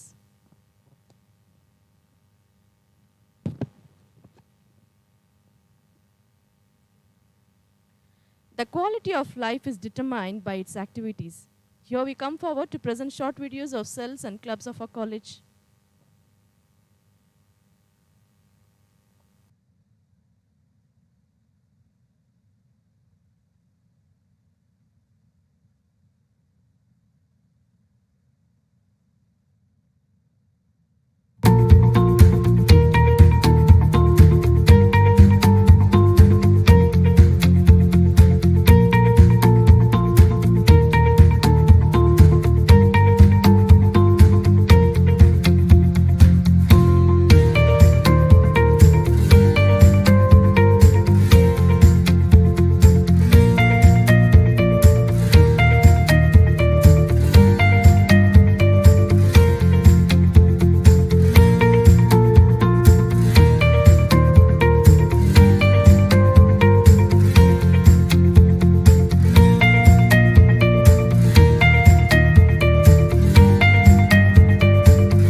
before.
The next section will be conducted by Mrs. Latha Sundaram. She will be joined shortly.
Hello.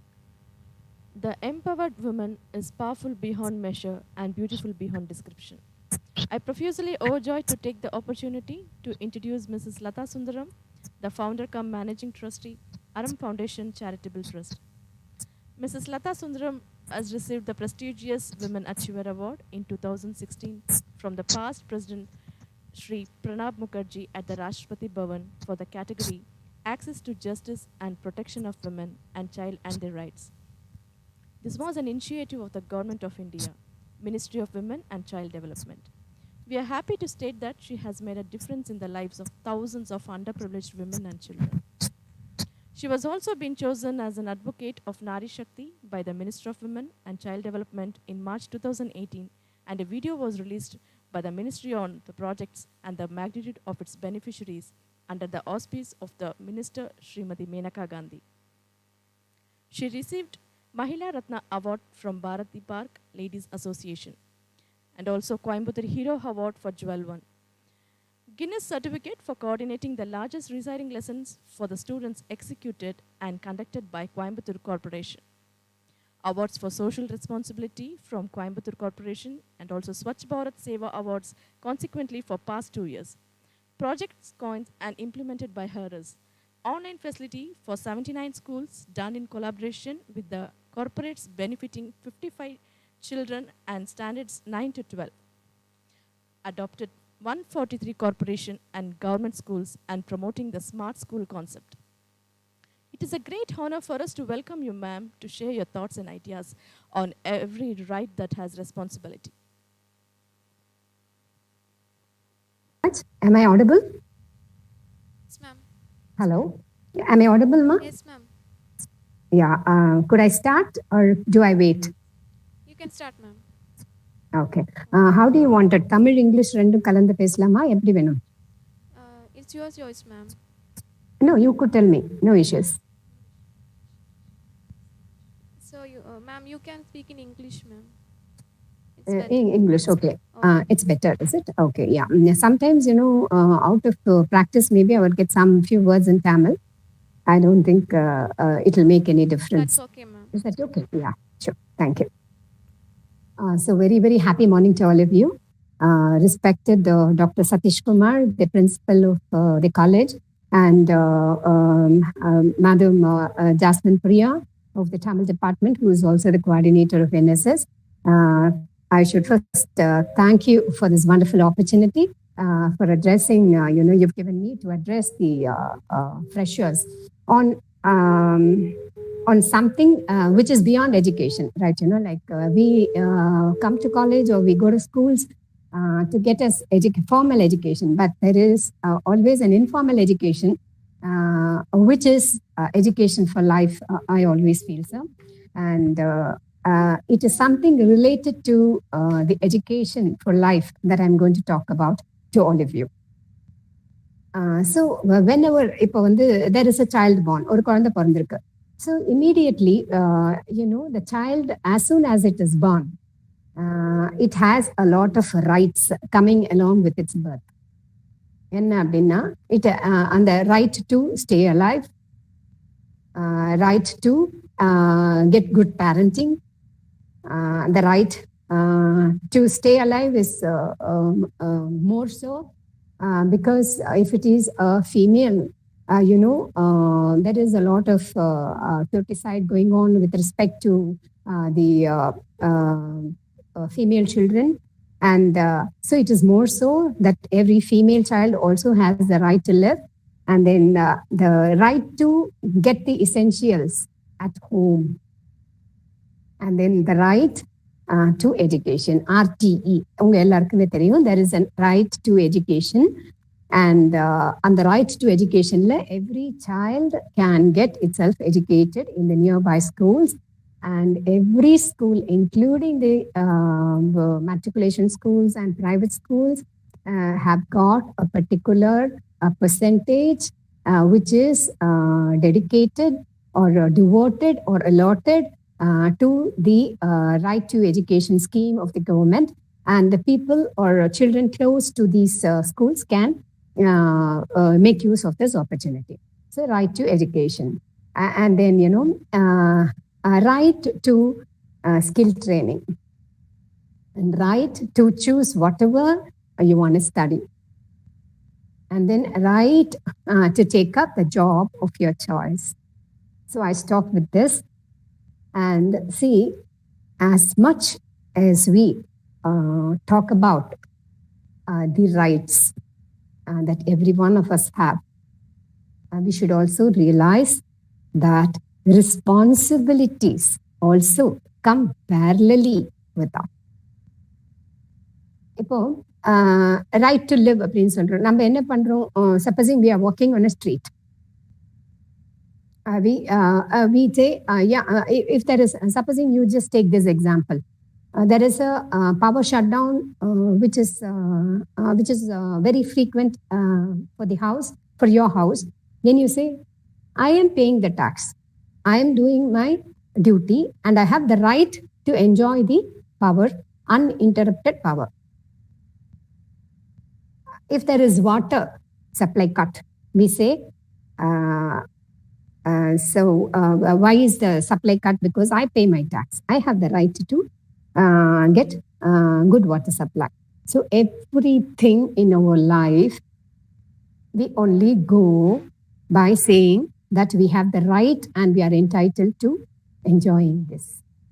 But as much as we talk about our rights, we should also realize that we have a lot of responsibilities going parallelly along with that. We cannot talk about rights if we are not going to take the responsibilities.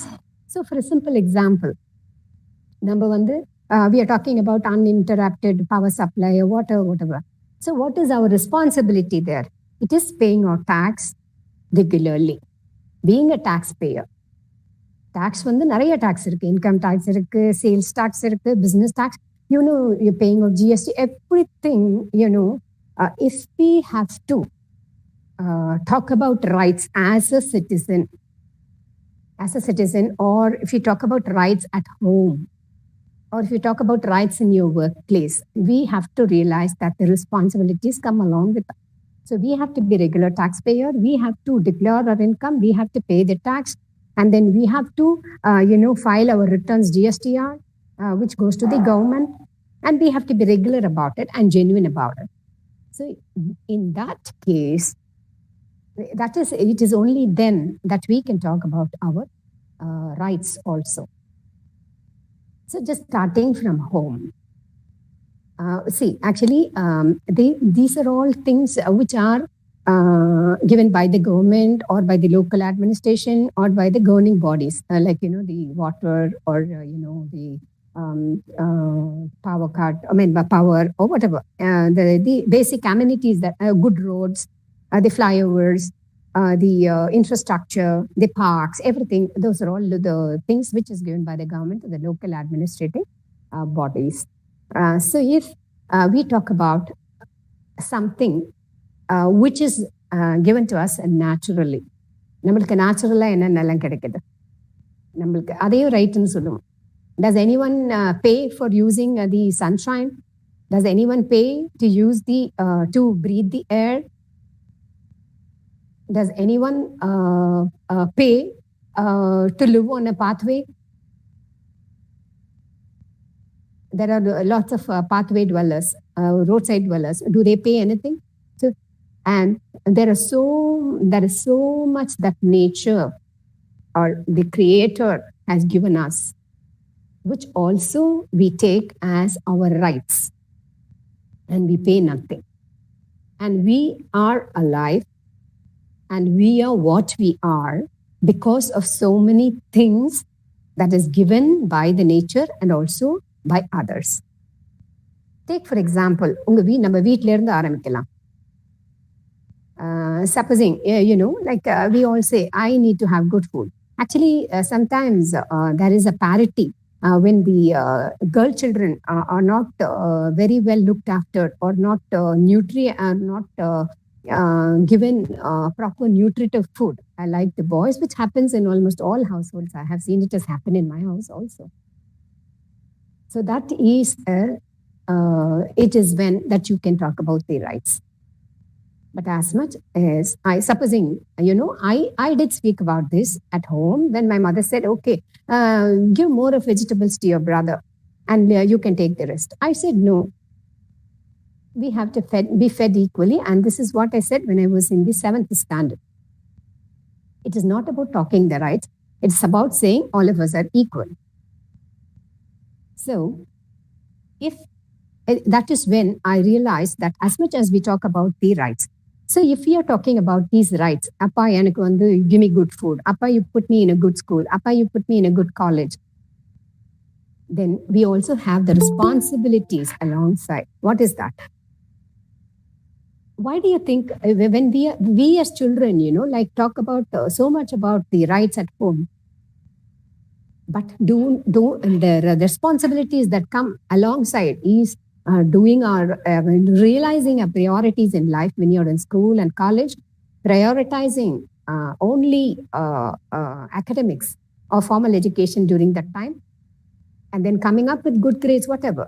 It's not necessary that you have to be, come with flying colors to be successful in life. Life is so much different, and life requires so many other life skills than the formal education. It's more of common sense. It's more of socializing. It's more of understanding. It's more of how you're able to cope up with the society. That is what determines your success in life. So if we speak about these rights at home, don't we should also realize that our responsibilities in the later days would be to support our parents first. Because the one thing that I have seen, because they are giving everything for us when we are all very helpless in school and college, and they somehow manage and try and support us till we stand on our own legs. Right? Once we become independent, we forget them. Will there be these many old age homes, nana nani homes, shelters for the old age men and women, if we had realized our responsibilities as much as we had realized our rights? Everywhere it is like that. In college, it is it is a challenging time now, because now in college all of us have adopted to this online learning, digital learning, and these platforms have become so popular, and we have to adopt and do that. So what is our we ask our appa, give me this this gadget, I need it, I need a laptop, I need a mobile, I need the internet connections, everything. It is as a right, but how much are we taking responsibility, are we taking to finish our studies, to see that we at least do something well, to scrape through this year, because we cannot say that we can be fully qualified, because if நம்ம ஒரு இன்டர்வியூக்கே போனோம்னா அவங்க கேட்பாங்க, oh, are you the 2019 batch, 2020 batch, corona batch, all pass batch? That is how they will brand us or remember us. So it is a disadvantage, but also an advantage, because you have most of the time in your hands where you can plan so well. Again, when your father gives you the right to all these gadgets and things, we have our responsibilities on planning how to go about the time and the facilities offered. So every time it is not just fighting and for our rights and getting it, it's also about the responsibilities that we take up in lieu of those. When you go back to the society, roadல வந்து தடிக்கு விழுந்துடுவோம். Sometimes there may be a pothole. உடனே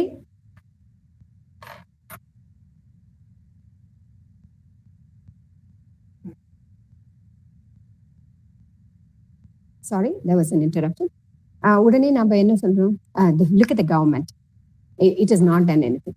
ஒரு குப்பை இருக்கும், there will be some sort of rubbish which is thrown outside the dustbin near our own house or our own street. Immediately we say, as a right, I have every right to say that this rubbish should not be thrown outside. But every time, are we responsibly thinking or monitoring our own self and seeing that the maid servant or our own ammas or ourselves, are we doing the correct thing of putting the rubbish into the dustbin? So as much as we talk about the rights, we have the responsibilities. We can talk about our rights only if we are a responsible person. Anytime. So why, I have gone through the brochure that was sent to me by Jasmine ma'am, and it was really nice, because all that you have been, focusing on is a holistic development, which is nice. And I have also seen there is a lot of sports, which is very important, because as much as we concentrate on the physical health, the mental health, both are a vicious thing, both depends on each other. And we need to have physical and mental health for stability of any person. It is only then we can talk about both our rights and responsibilities. So in this regard, what is it that we can do? Actually, I work with a lot of corporation school children, and they're all underprivileged. I'm from government schools, which are all underprivileged. So we always tell them to stay happy in their childhood. That is when we really teach them how to be human. See, all these rights and responsibilities need not be thought of if we remain human. How do you remain human? ஒரு சின்ன குழந்தைக்கு supposing ஒரு சின்ன குழந்தை இருக்குன்னு வச்சுக்கோங்க, a student, நம்ம வந்து அதுக்கு supposing she drop something on the flow, அதை வந்து நம்ம எடுத்து கொடுத்தோம் அப்படின்னா it chase thanks. A small simple thing. ஒரு எரேசர் கீழே வந்துச்சு, ஒரு பென்சில் கீழே வந்துச்சு, அதை எடுத்து கொடுத்தா it chase thanks. So we have to be thankful for everything that our parents have given, our teachers have given, our institutions have given, our professors, our lecturers have given, and what the society has given, and what the nature, the mother nature has given to us for our own living in this planet. So how do you think you can repay? Very simple. Stay happy and make others happy. Because staying happy அப்படின்னு நம்ம உடனே நான் நிறைய சம்பாதிக்கணும், I have to be in a big job, எனக்கு நிறைய car இருக்கணும், பெரிய ஹவுஸ் இருக்கணும், என்னுடைய குழந்தைங்க நல்லா இருக்கணும். This I, when we talk about only I, it is illness. I means illness. We should only talk about we, which is wellness.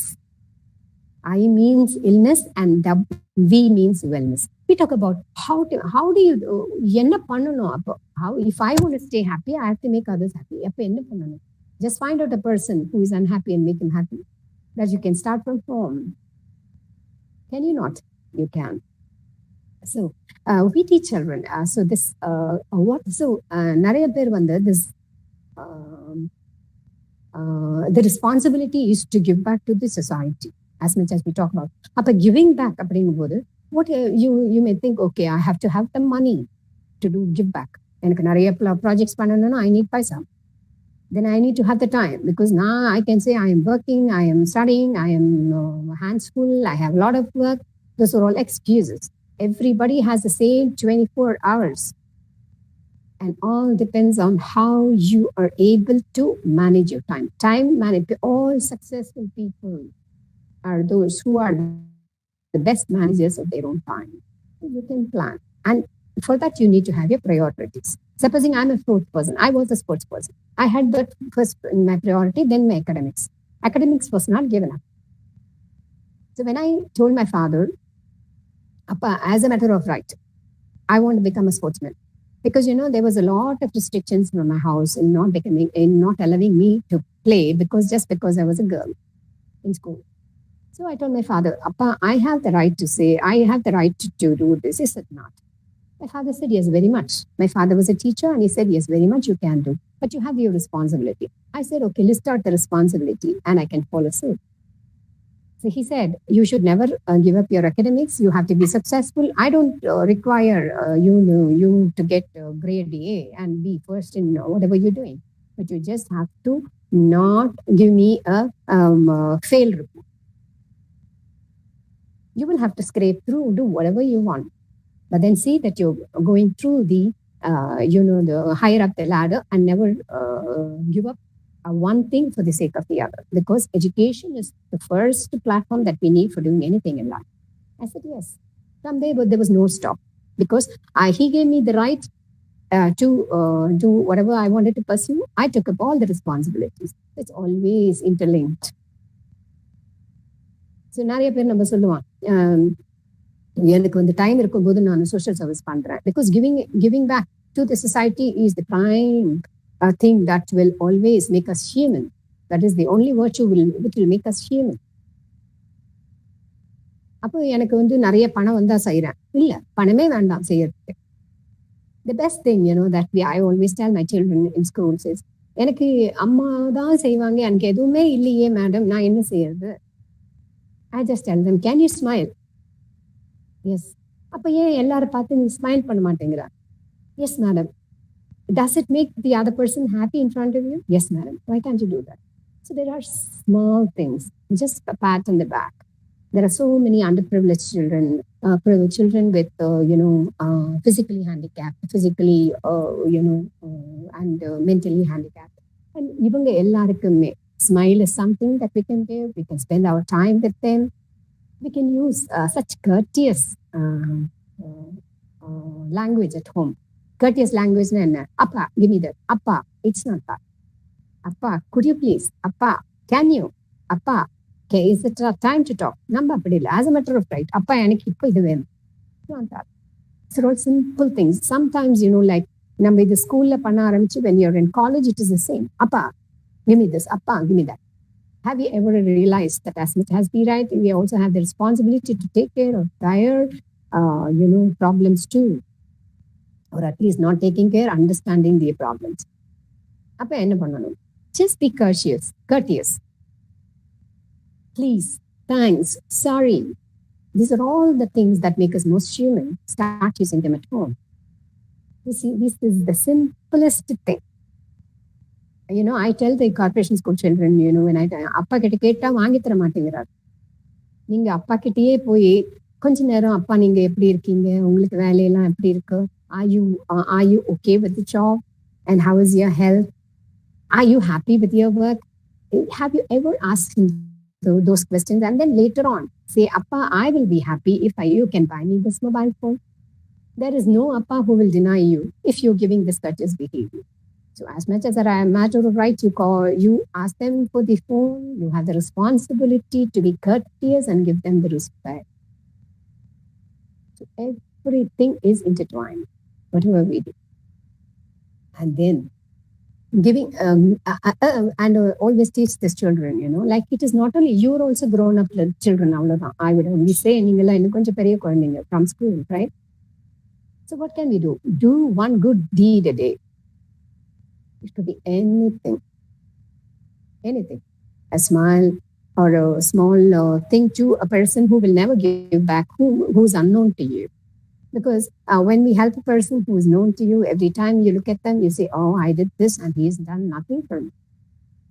That is quite natural. So we should not have that in mind. So what we have to do is do what little things that we can do at home towards our parents, and then towards our teachers.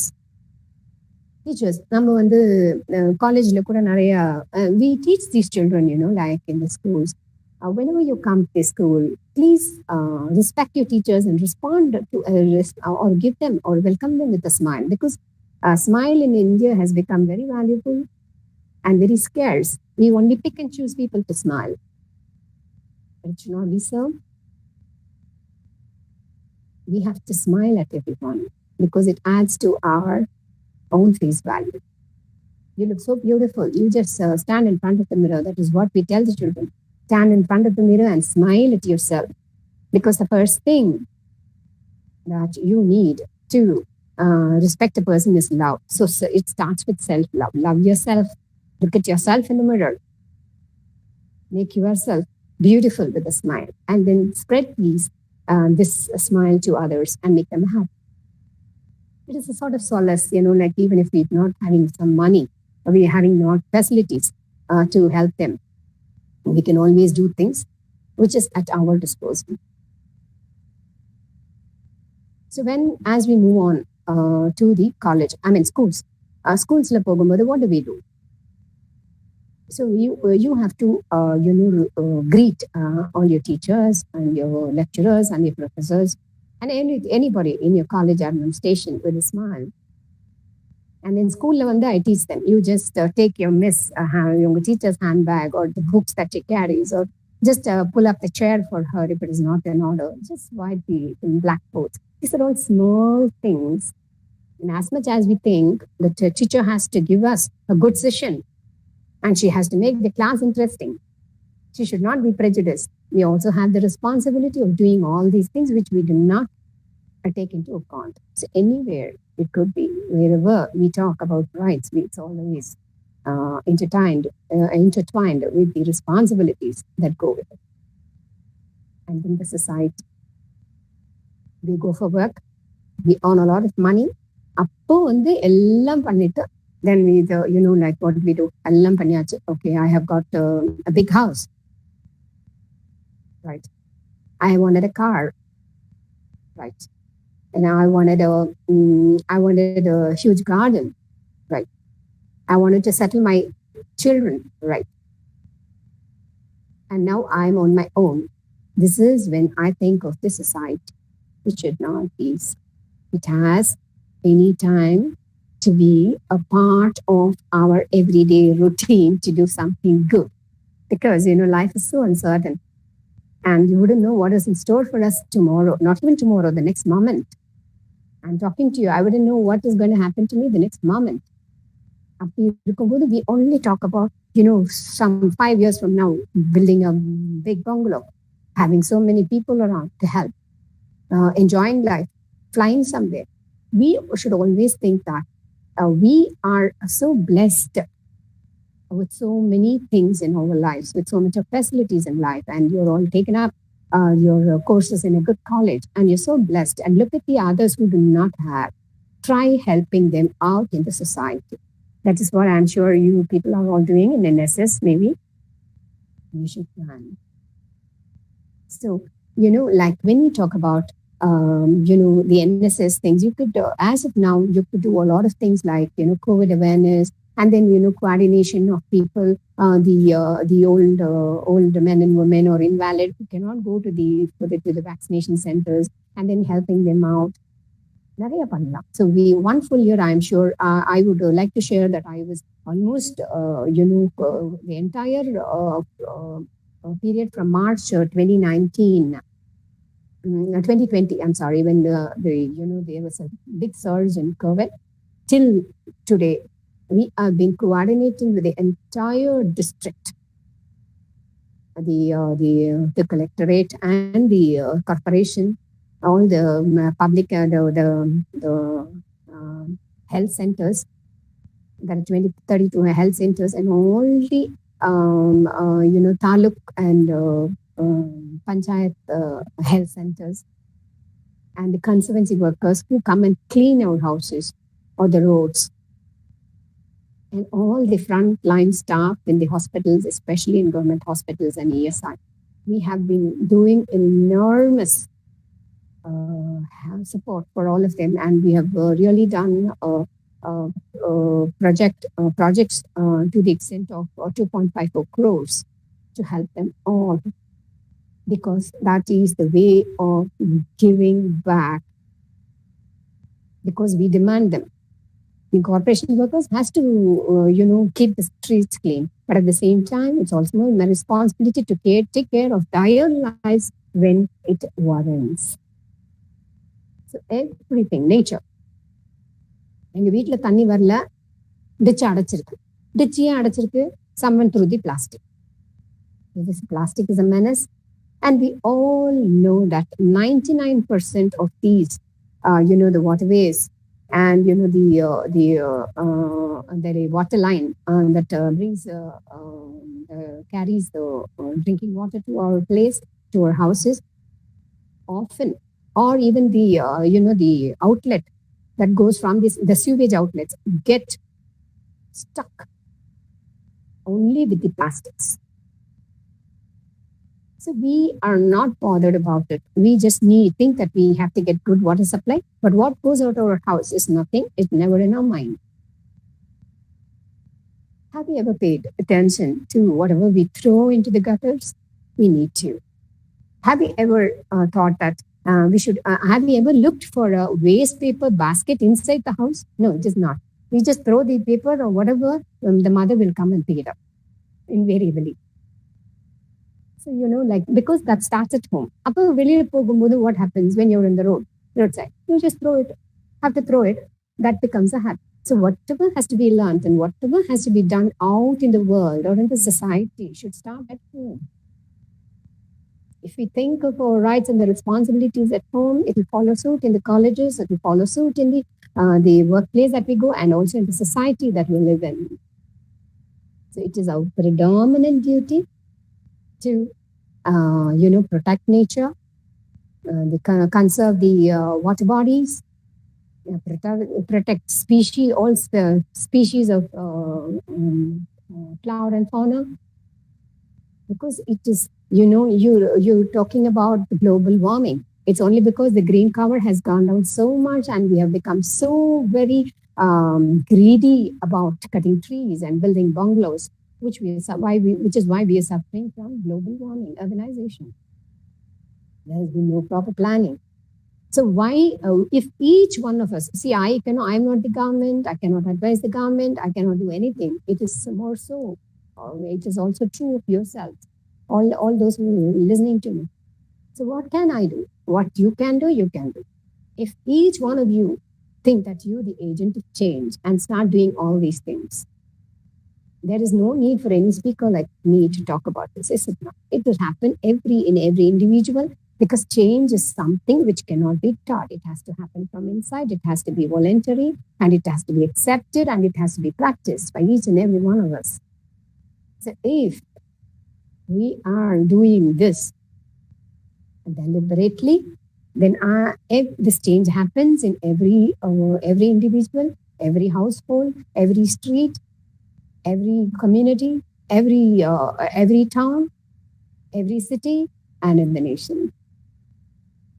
Sounds easy, isn't it? So we have to realize that it's not that I have to plan good, big. I have to be with groups. I have to have money. I have to have the time. No, to give back. Anytime you can do. யாரோ ஒரு படிப்பு தெரியாத ஒரு பக்கத்து வீட்டுல நம்மளோட சின்ன பசங்க இருக்காங்க, அவங்களுக்கு படிப்பு சொல்லி தரலாம். நான் just teach them. Life skills சொல்லி தரணும். யூ கேன் கெரியர் கைடன்ஸ், இதெல்லாம் எடுத்தேன்னா இந்த மாதிரி எடுத்தேன்னா இந்த மாதிரி படிச்சேன்னா you will get this type of job, you can be more successful. See, they are people lurking in the dark. The students from schools especially, with not knowing what to do. Some people may have the attitude and aptitude to, doing some other, ITI courses where they may be very good in, using their fingers on any equipment. So, on the madri, we have to small things. These are all small things of giving back. So, the giving back is the only thing, as far as I know, will make us the best human being ever. So we at Ram Foundation Charitable Trust also teach all these things to the children, and every day in and day out. We have no holidays. We work 365 days in a year. We never close, and we keep giving. Actually, let us not talk about big changes. We have been able to create or make a difference in the lives of so many people, which really makes us so happy anytime. That is what a responsibility of every individual is in a society. So with these few words, I would like to, thank the management and Jasmine ma'am for being behind me and bringing me to this program. And thanks to you all for the patient listening. And if there are any questions that you would like to ask, even personal ones, not an issue, I would like to take it.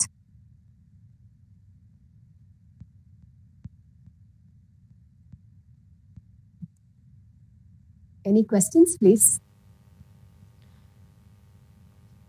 Thank you, ma'am. Thank you so much for your enlightening speech. Any question irukkinga? No question. Okay. Yeah. Thank you so much for the patient listening. Thank you. Bye-bye.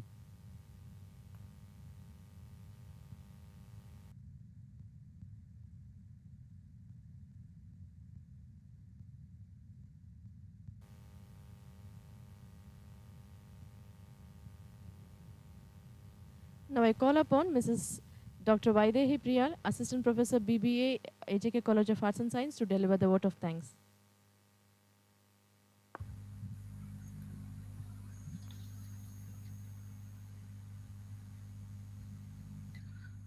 Good afternoon to all.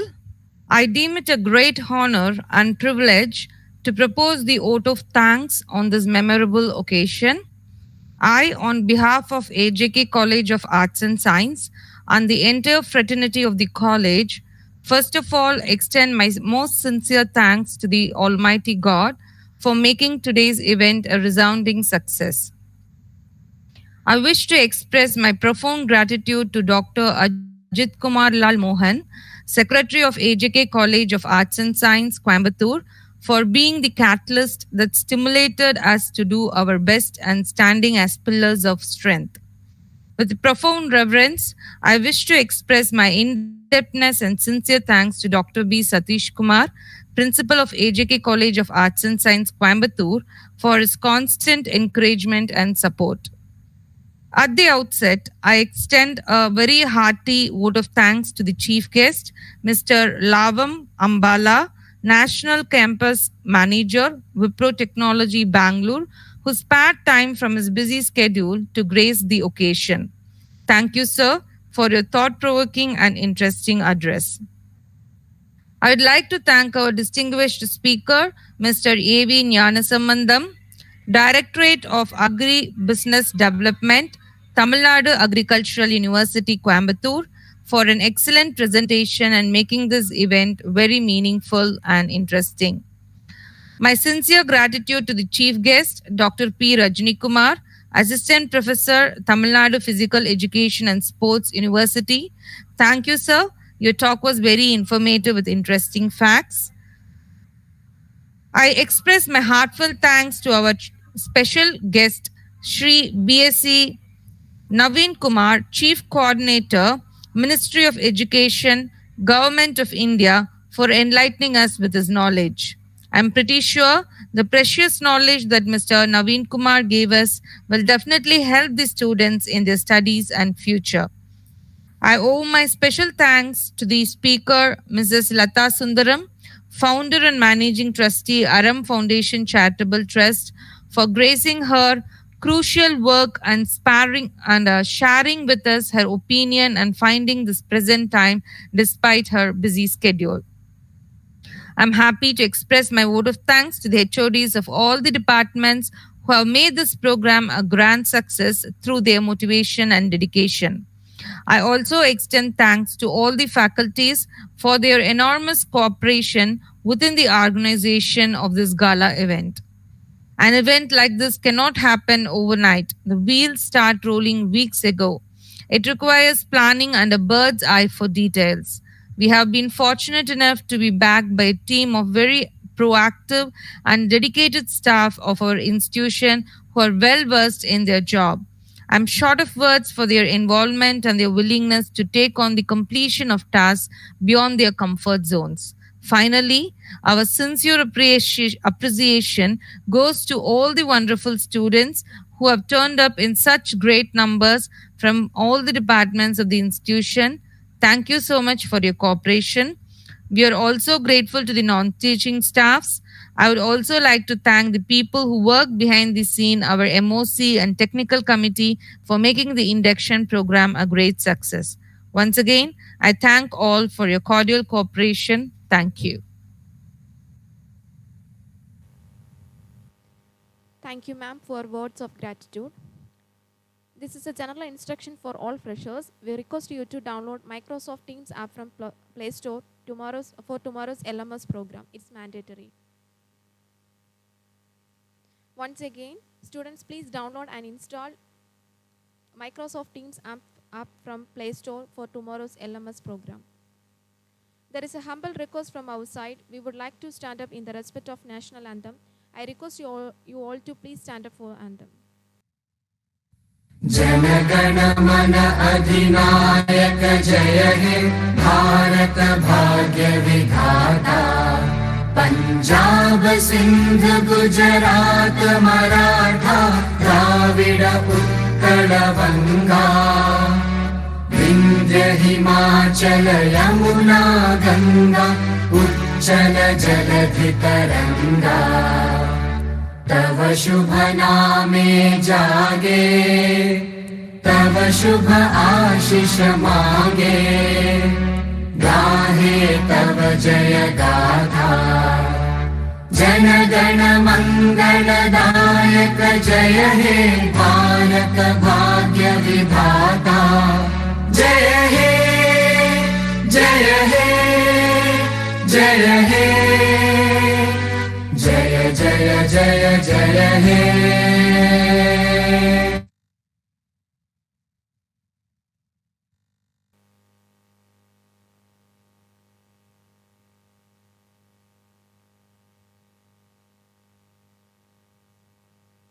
Thank you all.